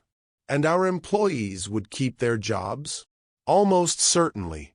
The company's fundamentals are solid, and the crisis is about leadership perception, not operational problems. So if I resigned, the people depending on Alexander Industries would be protected, and I'd be free to build a different kind of life. A different kind of life making what? $40,000 a year managing some small-town restaurant? Jacob, you're talking about giving up everything that makes you who you are. Maybe who I am isn't working anymore. This is the waitress talking. She's gotten into your head with romantic fantasies about simple living and small-town values, but reality doesn't work that way. You are not a small-town person. You've never been happy with ordinary pleasures or modest ambitions. You need challenge and complexity and the kind of high-stakes success that makes most people buckle under pressure. The analysis was accurate enough to give Jacob pause. He had always been driven by ambition and the need to prove himself in arenas where failure carried serious consequences. Simple pleasures had never satisfied him for long. But maybe that restlessness had been about searching for something meaningful rather than something bigger. Maybe he'd been looking for connection and purpose in all the wrong places. What if I've been wrong about what makes me happy? Then you'll find out the hard way, after you've destroyed everything you've spent your adult life creating. Jacob sat down on the hotel bed, feeling the weight of competing futures pressing down on his shoulders. Every instinct developed over 25 years of business leadership was screaming at him to get on the next plane to Seattle and salvage his career before the damage became irreversible. But underneath the panic was a quieter voice reminding him how it had felt to hold Cersa in his arms that afternoon, to be chosen by someone who saw his flaws clearly and loved him anyway. To feel like himself instead of like the CEO character he'd been performing for so long. Marcus, I need you to do something for me. Anything. I need you to research the legal requirements for CEO resignation and company transition. Find out what happens to my equity, what kind of severance I'm entitled to, how quickly leadership change can be implemented. Jacob, please don't do this. Sleep on it at least. Make the decision when you're thinking clearly instead of running on adrenaline and infatuation. I am thinking clearly. For the first time in years, I'm thinking about what actually matters instead of what I'm supposed to want. What about your employees? What about the people who've built their careers on your leadership? You have obligations beyond your personal happiness. The guilt tactic hit its mark because Jacob did feel responsible for the careers and financial security of people who'd trusted their futures to his company. Walking away from Alexander Industries would affect hundreds of families in ways that felt selfish and reckless. Would my resignation actually hurt them, or would it just hurt your career advancement? That's unfair. Is it? You've spent 5 years positioning yourself as my successor. If I stay and fight this crisis, you remain second in command indefinitely. If I resign, you become interim CEO with a clear path to permanent leadership. You think I'm sabotaging you? I think you're giving me advice that serves your interests more than mine. The accusation hung between them like a challenge, forcing both men to examine motivations they'd preferred to keep buried. Fine. You want brutal honesty? Yes, I think you're making a massive mistake that will destroy your life and probably wreck the company in the short term. But yes, if you resign, I'll probably end up as CEO within 6 months. I've worked my entire career for that opportunity, and I think I'd be good at it. Then why are you trying to convince me not to resign? Because I respect you, and I don't want to watch you throw away everything you've accomplished for a fantasy that won't survive contact with reality. The sincerity in Marcus's voice cut through Jacob's cynicism, reminding him that their professional relationship had developed into something approaching friendship over the years. Marcus wasn't just protecting his own interests. He was trying to save Jacob from what looked like self-destructive impulsiveness. What if it's not a fantasy? What if I've been living the fantasy, and this is the first real thing I've experienced since I was 18? Then you'll know in 6 months, after the romantic excitement wears off and you're dealing with the day-to-day reality of building a relationship with someone whose life experiences are completely different from yours. And if I'm wrong, I'll have lost everything I worked for. If you're wrong, you'll have learned something important about yourself. If you're right, you'll have gained something more valuable than money or corporate titles. Jacob was surprised by Marcus's shift toward supporting his choice, even reluctantly. So what do you think I should do? I think you should do what you can live with 20 years from now. If you stay and fight for the company but lose Cersa again, will you regret it? If you resign and build a life with her but lose your career, will you regret it? The question forced Jacob to imagine 2 different versions of his future self, each living with different consequences and different forms of success or failure. In one scenario, he was 65 and still CEO of Alexander Industries, having weathered the Singapore crisis and countless others, with a net worth approaching $5 billion and a reputation as one of the most successful executives of his generation. But he was alone in his penthouse office, surrounded by achievements that no longer felt meaningful. In the other scenario, he was 65 and living in Bakersfield, having built a smaller but more sustainable business alongside Cersa, with grandchildren who knew his name and a community that considered him family. His net worth was a fraction of what it could have been, but his life was rich with relationships and daily meaning. Both futures contained risks and rewards, but only one felt like it belonged to the person he was becoming instead of the person he'd been performing. I'm going to resign. Are you sure? I'm terrified, but yes. I'm sure. What do you want me to tell the board? Jacob thought about the 8 men and women who'd trusted him with leadership of their investment, who'd supported his vision and strategic decisions through 15 years of growth and occasional setbacks. They deserved an explanation that honored their confidence without betraying his new priorities. Tell them that I've realized I'm not the right person to lead the company through the next phase of growth. That I recommend you as interim CEO with full authority to manage the Singapore crisis and position Alexander Industries for long-term success under different leadership. That's it? No dramatic speeches about following your heart or choosing love over money. They don't need to understand my personal motivations. They need to understand that the company will be better served by leadership that's fully committed to corporate growth without competing personal priorities. Jacob, are you absolutely certain about this? Because once you submit your resignation, there's no coming back. The board won't forgive this kind of instability, and the financial press will crucify you as another executive who cracked under pressure. I'm certain. Draft the resignation letter tonight and submit it first thing tomorrow morning. I'll hold a press conference from here explaining that I'm stepping down to pursue other interests. What other interests? You don't have any other interests. I will. I'm going to figure out how to be useful to a community instead of just profitable to shareholders. Jacob could hear Marcus typing again, probably making notes about succession planning and crisis communications. What about Cersa? Have you told her about this decision? Not yet. I want to make sure it's final before I involve her in the consequences. Smart. Because if this doesn't work out, you'll need her to understand that you gave up everything for her, and she'll need to live with that responsibility. The warning was meant to be protective, but it highlighted something Jacob hadn't fully considered: the pressure his sacrifice would place on their relationship. If he resigned from Alexander Industries and their romance failed, Cersa would carry the burden of knowing her rejection had cost him his career. That's manipulative. It's realistic. Grand gestures create emotional debt that's difficult to repay. If you quit your job for her, she'll feel obligated to make the relationship work even if problems develop. So what are you suggesting? I'm suggesting you find a way to choose her without making her responsible for the choice. Resign because it's what you want for your own life, not because it's what she needs from you. The distinction was subtle but important. Jacob needed to be certain that his decision was about personal transformation rather than romantic manipulation, about becoming a different kind of person rather than proving his devotion through sacrifice. You're right. This has to be about what I want, not about what I think she wants. And what do you want?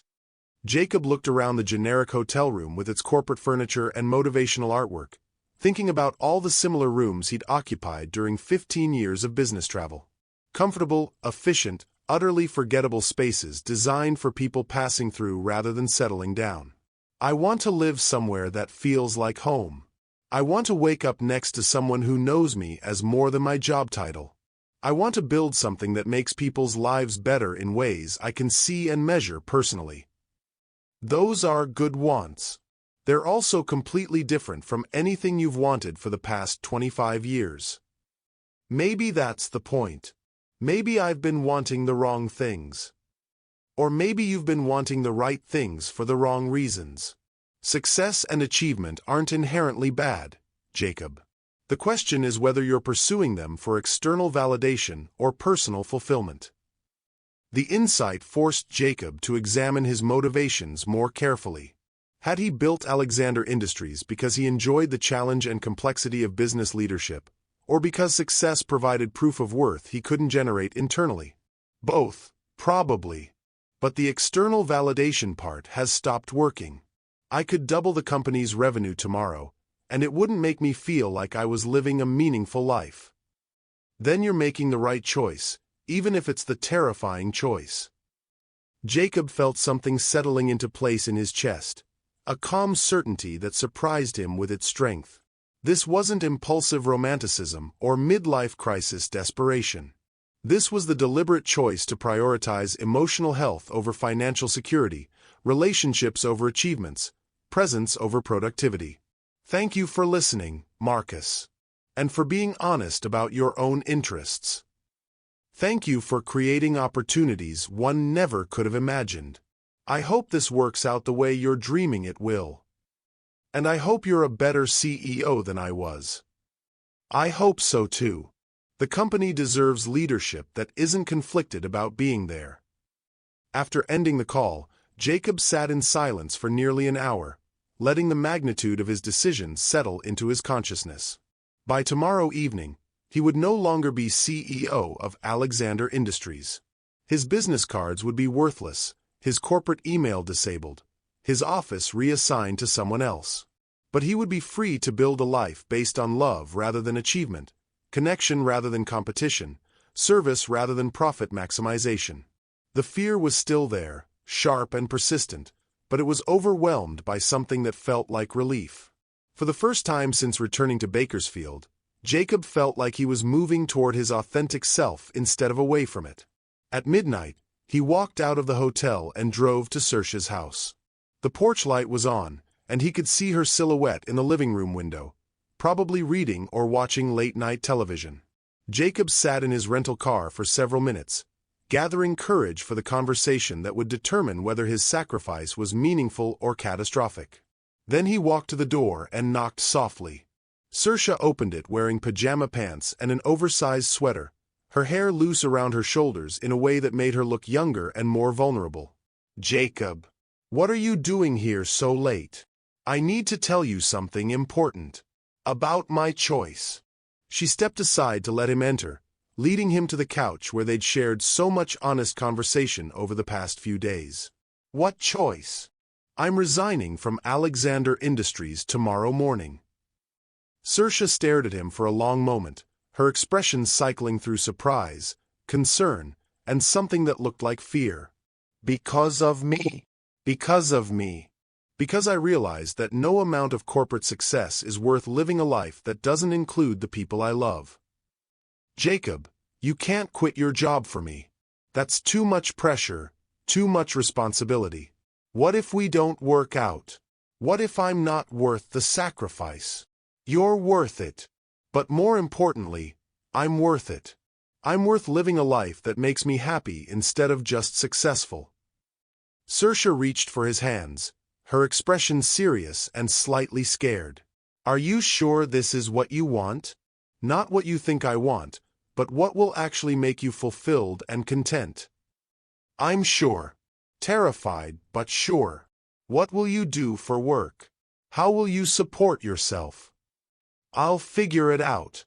Maybe I'll help you expand the restaurant, or start a consulting business for small companies, or teach business classes at the community college.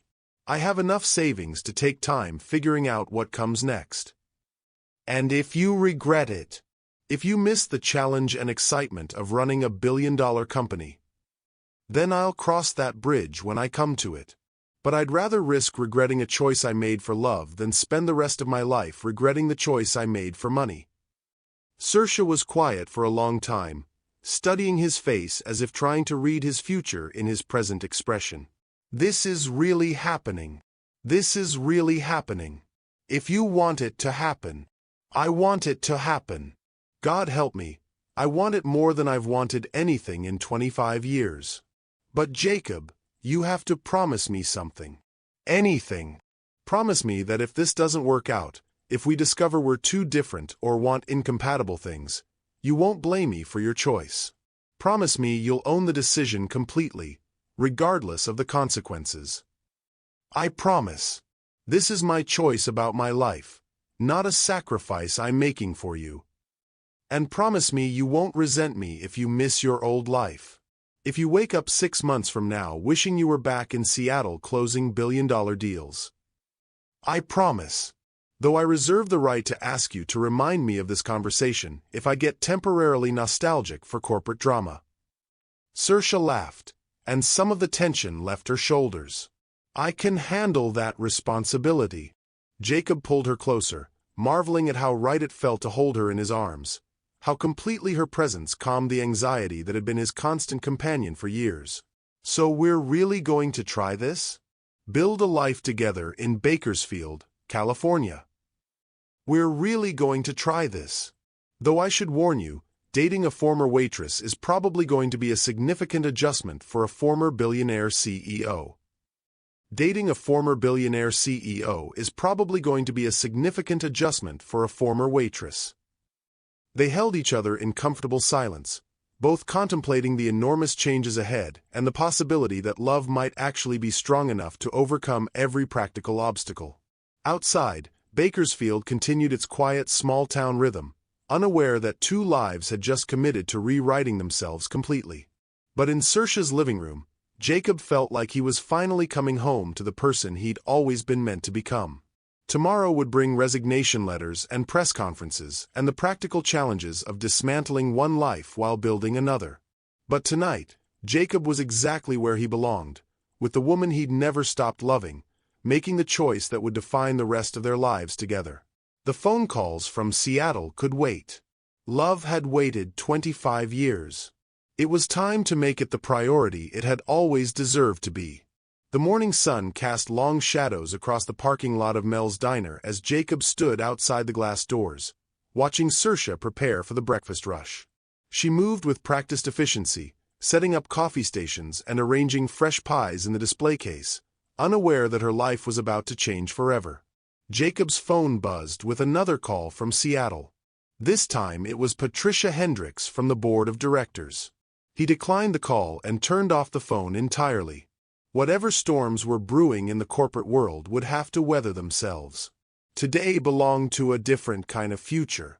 The resignation letter sat in his email drafts, ready to send with a single click. But first, he needed to have one more conversation with the woman who'd inspired him to rewrite the entire trajectory of his life. The diner's bell chimed as he entered, drawing Cersa's attention from the coffee machine. She looked up with a smile that faltered slightly when she saw his expression. "You look like a man who's about to change the world." "Just my world. And hopefully yours." She poured 2 cups of coffee and gestured toward their usual booth in the back corner. The morning regulars were beginning to filter in, but Mel had agreed to cover the early shift to give Cersa time for what Jacob had described as an important conversation about the future. "I sent the resignation letter 20 minutes ago," Jacob said without preamble. "It's official. I'm no longer CEO of Alexander Industries." Cersa's coffee cup paused halfway to her lips. "How do you feel?" "Terrified. Relieved. Free. Like I just jumped off a cliff and I'm not sure if I'm flying or falling." "And the board? How did they react?" "I haven't given them a chance to react yet. I turned off my phone after sending the letter. They'll figure out how to move forward without me, and I'll figure out how to move forward without them." Cersa reached across the table to take his hand. "What happens now?" Jacob took a deep breath, knowing that the next few minutes would determine whether his leap of faith landed safely or crashed spectacularly. "Now I ask you to take a leap of faith with me." He pulled a folder from his briefcase and placed it on the table between them. "I spent most of last night working with my financial team to set up something I hope you'll consider." "Jacob, if this is about money, it's about opportunity and justice, and making sure that what happened to us 25 years ago never happens to anyone else." He opened the folder to reveal legal documents and financial projections. "I'm establishing the Cersa McMahon Educational Foundation with an initial endowment of $50 million. The foundation will provide full scholarships to academically gifted students from low-income families, with priority given to first-generation college applicants who demonstrate leadership potential." Cersa stared at the documents as if they were written in a foreign language. "You want to name a foundation after me? I want you to run it. As the executive director, you'd oversee scholarship selection, work with partner universities to ensure student support goes beyond just tuition, and develop programs that help recipients succeed academically and professionally." "Jacob, I don't have experience running a foundation. I've never managed budgets that large or worked with universities or—" "You've managed 3 jobs simultaneously while raising a daughter and caring for elderly parents. You've turned a struggling diner into the heart of this community. You've mentored dozens of young people who've gone on to successful careers. The skills you need, you already have. The experience you lack, you can learn."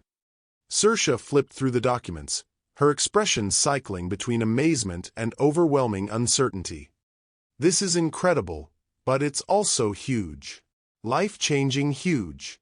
Are you sure you want to trust me with this kind of responsibility?" "I've never been more sure of anything in my life. You understand what it means to have dreams deferred by circumstances beyond your control. You understand the difference between academic potential and practical opportunity. You understand how to help people without making them feel diminished by the help. Where would the foundation be based?" "Here. In Bakersfield." The foundation would lease the old Woolworth building downtown and renovate it into offices and a community resource center. Local high schools could use the space for college prep programs. Scholarship recipients could access tutoring and mentoring services, and community members could attend financial literacy and career development workshops. Cersa looked up from the papers with tears in her eyes. You want to bring resources to this community instead of expecting people to leave to find opportunities. I want to prove that success doesn't require abandoning the places and people that shaped you. Some of our scholarship recipients will go to Harvard and Stanford and never come back, and that's wonderful. But others might choose to return and use their education to strengthen their home communities. Both paths should be equally supported and celebrated. And you'd be involved in the foundation too? If you'll have me, I'd like to serve as a board member and help with strategic planning and fundraising. I'd also like to develop partnerships with businesses that could provide internships and entry-level career opportunities for scholarship recipients. Cersa was quiet for several minutes, reading through the foundation charter and organizational structure. Jacob watched her process the information, seeing the moment when overwhelming uncertainty shifted into excited possibility. This would really happen. Students like I was, like Romina is, would get full rides to college. Starting with 25 scholarships in the first year, growing to 100 annually within 5 years. Each scholarship covers tuition, room, board, books, and a modest living stipend. Recipients also get paired with professional mentors in their chosen fields and guaranteed summer internships. And the foundation would be mine to run? I'd make decisions about who gets selected and what support services to offer. You'd work with a board of advisors, but yes, the day-to-day operations would be your responsibility. You'd build the program based on your vision of what would have made the biggest difference in your own educational journey. Cersa closed the folder and looked directly at Jacob, her expression serious and slightly scared. This isn't just about the foundation, is it? This is about us building a life together. The foundation is real regardless of what happens between us. The money is committed, the legal structure is established, and you're the designated director whether you're dating me or never want to see me again. But yes, I'm hoping we can build both the foundation and a relationship together. What would our life look like? Day to day, I mean. Where would we live? How would we handle the fact that you're used to private jets and I'm used to taking the bus? Jacob had spent considerable time thinking about the practical realities of bridging their different worlds. I'd like to buy a house here in Bakersfield, something comfortable but not ostentatious. I'd like to learn how to live in a community instead of above it. As for the lifestyle differences, I figure we'll navigate them together. I'll probably need to learn to appreciate simpler pleasures, and you might occasionally enjoy some of the privileges wealth can provide. Like what? Like taking vacations to places you've always wanted to see. Like having access to the best medical care for your mother. Like never worrying about money for basic necessities ever again. And you won't miss the excitement of running a billion-dollar company? You won't get bored managing educational programs and living in a small Central Valley town. The question went to the heart of Jacob's deepest fear about his decision. Would the man who'd thrived on high-stakes corporate battles find fulfillment in the quieter rhythms of community-based work? I might miss some aspects of corporate leadership, but I know I'll regret it forever if I don't take this chance to find out if love and community can be more fulfilling than money and power. And if it doesn't work out? If we discover we're too different or want incompatible things? Then we'll handle it like adults who care about each other. The foundation will continue, you'll have financial security and meaningful work, and we'll both be better for having tried. Cersa stood up and walked to the diner's front window, looking out at the morning traffic on Chester Avenue. Jacob could see her weighing possibilities and consequences, imagining different versions of her future. Jacob, I need to tell you something about why I stayed in Bakersfield all these years. Okay. It wasn't just about taking care of my parents or raising Romina. It was about fear. Fear of failing in a bigger world. Fear of proving that maybe I wasn't as smart as everyone thought I was in high school. It was easier to stay here and be a big fish in a small pond than to risk discovering I was actually ordinary. The admission surprised Jacob with its honesty and vulnerability. You're many things, Cersa, but ordinary isn't one of them. How can you be so sure? You've seen me for 3 days, and most of that time I've been serving you coffee and rehashing old memories. I've seen you manage difficult customers with patience and grace. I've seen you mentor teenage employees and help elderly regulars feel valued and heard. I've seen you navigate complex family dynamics while maintaining your own integrity and independence. I've seen you take a risk on loving someone who hurt you before, despite every rational reason to protect yourself. None of that is ordinary. But running a foundation, managing millions of dollars, working with university administrators and government officials, that's not the same as managing a diner staff and chatting with customers. You're right. It's not the same. It's bigger and more complex and more impactful. But the core skills are identical. Understanding people, solving problems, building relationships, managing resources, creating systems that serve others effectively. Cersa turned back toward him, her expression still uncertain but less fearful. What if I'm not good at it? Then you'll learn. And if you make mistakes, you'll fix them. And if you discover it's not the right fit, you'll try something else. The foundation will pay you enough salary that you can afford to take risks and change directions if necessary. How much salary? $200,000 annually, plus health benefits and a retirement plan. Cersa's eyes widened. That's more than I've made in the past 5 years combined. It's appropriate compensation for the responsibility you'd be taking on.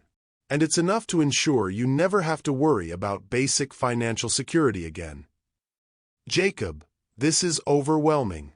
Life-changing overwhelming. I need time to think about it. Of course. Take all the time you need. The foundation documents don't require your signature immediately. But you need an answer about us. About whether I'm willing to build a relationship with a man who just gave up everything for a second chance. Jacob stood and moved to stand beside her at the window, close enough to touch but respecting her need for space to process. I need an answer about us, but not today. I'm not going anywhere. I'm going to rent an apartment here in town, start figuring out how to be a regular person instead of a CEO, and give you time to decide what you want without pressure. What if people find out about the foundation before I'm ready to make a public decision? What if the press shows up asking questions about the billionaire who quit his job for his high school sweetheart? They probably will. Business journalists are already calling the hotel, trying to understand why I resigned so suddenly.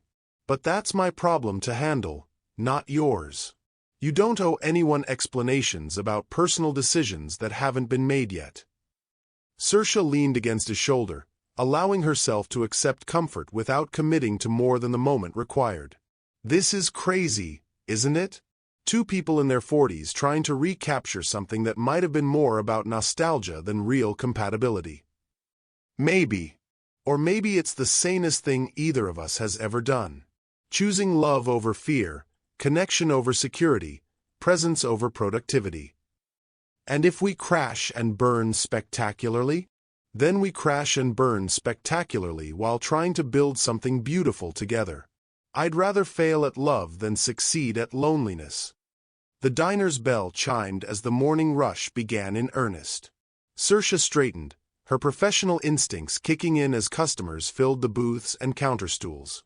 I should help Mel with the crowd. Go ahead. I'll sit at the counter and drink coffee like a regular customer. Jacob. Yeah. Thank you. For the foundation, for the risk you're taking, for giving me time to figure out what I want. No one's ever offered me anything close to this kind of opportunity or this kind of love. You deserve both. You've always deserved both. Jacob watched Cersa slip back into her role as the diner's heart and soul, greeting regulars by name and making newcomers feel welcome with genuine warmth. The contrast between her natural leadership abilities and her self-doubt about running a foundation struck him as both heartbreaking and inspiring. His phone buzzed with a text message from Marcus. Resignation accepted by board. I'm named interim CEO effective immediately. Press conference scheduled for 2 p.m. Pacific. Stock price up 3% on news of leadership stability. Good luck with your new life. Jacob deleted the message without responding. His old life was officially over, and his new life was waiting to be built one decision at a time. Over the next hour, he observed Cersa managing the breakfast rush with the same skills that would serve her well as a foundation executive. Strategic thinking about workflow and resource allocation, emotional intelligence in handling personality conflicts, and an innate understanding of how to make people feel valued and supported. When the rush finally subsided, she approached his counter seat with a fresh cup of coffee and a piece of apple pie. On the house. Consider it a thank you for the most generous job offer in the history of Bakersfield. Have you made any decisions? I've made one decision. I want to try. The foundation, the relationship, the whole terrifying, wonderful possibility of building something together. I don't know if I'll be good at it, and I can't promise it will work out the way we're hoping, but I want to try. Jacob felt something uncoiling in his chest, a tension he'd carried for so long that he'd forgotten what it felt like to be without it. Are you sure? I'm sure I want to try. I'm sure I'd regret it forever if I let fear make this decision for me. I'm sure that you're the best man I've ever known, and if you think I can do this job, maybe I should trust your judgment more than my own insecurities. And us. The relationship part. I'm sure I never stopped loving you. I'm sure that what we have is rare and worth protecting. I'm sure I'd rather risk my heart than spend the rest of my life wondering what might have been. Jacob reached across the counter to take her hands, marveling again at how perfectly they fit together. So we're really doing this? Building a foundation and a life together in Bakersfield, California. We're really doing this. Though I should warn you, dating the executive director of a major educational foundation is probably going to be a significant adjustment for a former billionaire CEO. Dating a former billionaire CEO is probably going to be a significant adjustment for the executive director of a major educational foundation. They were interrupted by a commotion near the diner's entrance as a news crew from the local television station set up cameras outside. A reporter was already talking to several customers about Jacob's presence in town and the rumors of his resignation from Alexander Industries. Looks like our quiet conversation is about to become public, Cersa observed. Are you ready for that? Are you ready to be known as the man who gave up billions for love? Only if you're ready to be known as the woman who was worth billions. Cersa laughed, and Jacob realized that whatever challenges lay ahead, they would face them together with the same combination of humor, courage, and stubborn hope that had sustained their teenage romance 25 years earlier. Should we give them a statement? We should give them a story worth telling. About second chances and choosing love over fear and the possibility that some dreams are worth waiting a lifetime to fulfill. Jacob stood and offered Cersa his arm. Ready to change the world, Executive Director McMahon? Ready to change the world, Mr. Former CEO Alexander. They walked toward the diner's entrance together, past the news cameras and curious onlookers, into the bright California sunshine and the uncertain but hopeful future they'd chosen to build together. 3 months later, the Cersa McMahon Educational Foundation announced its first class of scholarship recipients. 25 brilliant, determined students from across the Central Valley who would attend universities ranging from UC Berkeley to Princeton to Howard University. The foundation's headquarters in the renovated Woolworth building had become a gathering place for students, parents, and community members who shared a belief that education could transform individual lives and entire communities. Jacob had purchased a modest house on a tree-lined street 6 blocks from the foundation offices, close enough for Cersa to walk to work when the weather was nice. Their relationship had weathered the inevitable adjustments of merging 2 very different life experiences, but their fundamental compatibility had proven stronger than any surface-level conflicts about money or lifestyle or future planning. The national press had eventually tired of the billionaire quits for love story, But the foundation's work had attracted attention from education advocates and philanthropic organizations across the country. Cersa had proven to be a natural at fundraising and program development, expanding the foundation's reach beyond her own initial expectations. On a warm Friday evening in May, Jacob and Cersa sat on their front porch swing, reviewing applications for the foundation's second round of scholarships. The stack of essays and transcripts represented hundreds of students who saw education as their path to a better life, just as Cersa once had. "Any regrets?" she asked, as she had many times over the past months. "Only one," Jacob replied, as he always did. "What's that?" "I regret waiting 25 years to come home to you." Cersa leaned against his shoulder, watching the evening light fade over the neighborhood they'd chosen to build their life in together. "It wasn't the wrong time before. We needed those 25 years to become the people who could make this work. Maybe. Or maybe some love is strong enough to overcome any obstacle, including our own youth and stupidity. Either way, we're here now. And we have work to do." Jacob looked at the scholarship applications in her lap, each one representing a young person whose life might be transformed by the opportunity they'd created together. "Yes, we do. We have beautiful work to do." As the stars appeared over Bakersfield, California, Jacob reflected on the unexpected turns that had brought him from a sterile Seattle penthouse to a front porch swing beside the woman he'd never stopped loving.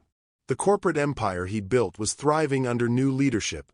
The foundation they'd created was changing lives across the Central Valley, and the love they'd rediscovered was proving stronger than any force that had ever tried to separate them. Some stories end with dramatic gestures and passionate declarations. Others end with quiet contentment and the daily choice to build something meaningful together. Jacob and Cersa's story ended with both: a love dramatic enough to inspire headlines and sacrifice, and steady enough to sustain the unglamorous work of creating lasting change in a community that had always deserved better opportunities than it received. 25 years after their first goodbye, they had finally learned that the best love stories aren't about finding someone perfect, but about choosing to love someone completely, flaws and dreams and fears and possibilities all included. And in a renovated building on Chester Avenue, 25 brilliant students were preparing to attend college on full scholarships. Proof that sometimes love's greatest victory isn't personal happiness, but the ability to transform that happiness into hope for others. The billionaire CEO had found his way home to the waitress who'd never stopped believing in the power of dreams deferred but not abandoned. And together, they were making sure that the next generation would never have to choose between love and opportunity, between staying home and reaching higher, between the life they were born into and the life they dared to build. Love won, but more than that, love multiplied. Jacob and Cersa didn't just get their happy ending. They created a legacy that would change thousands of lives for generations to come. Their story proves that the greatest victories aren't just personal, they're transformational for entire communities. What dreams have you deferred?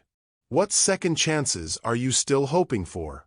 Share your story in the comments below, and don't forget to subscribe for more incredible tales of love, sacrifice, and the courage to choose hope over fear.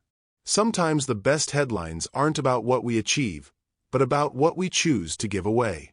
Thank you for staying with me until the very end of this incredible journey. If this story touched your heart, wait until you see what's coming next. It's even more powerful and inspiring than you can imagine. So don't go anywhere.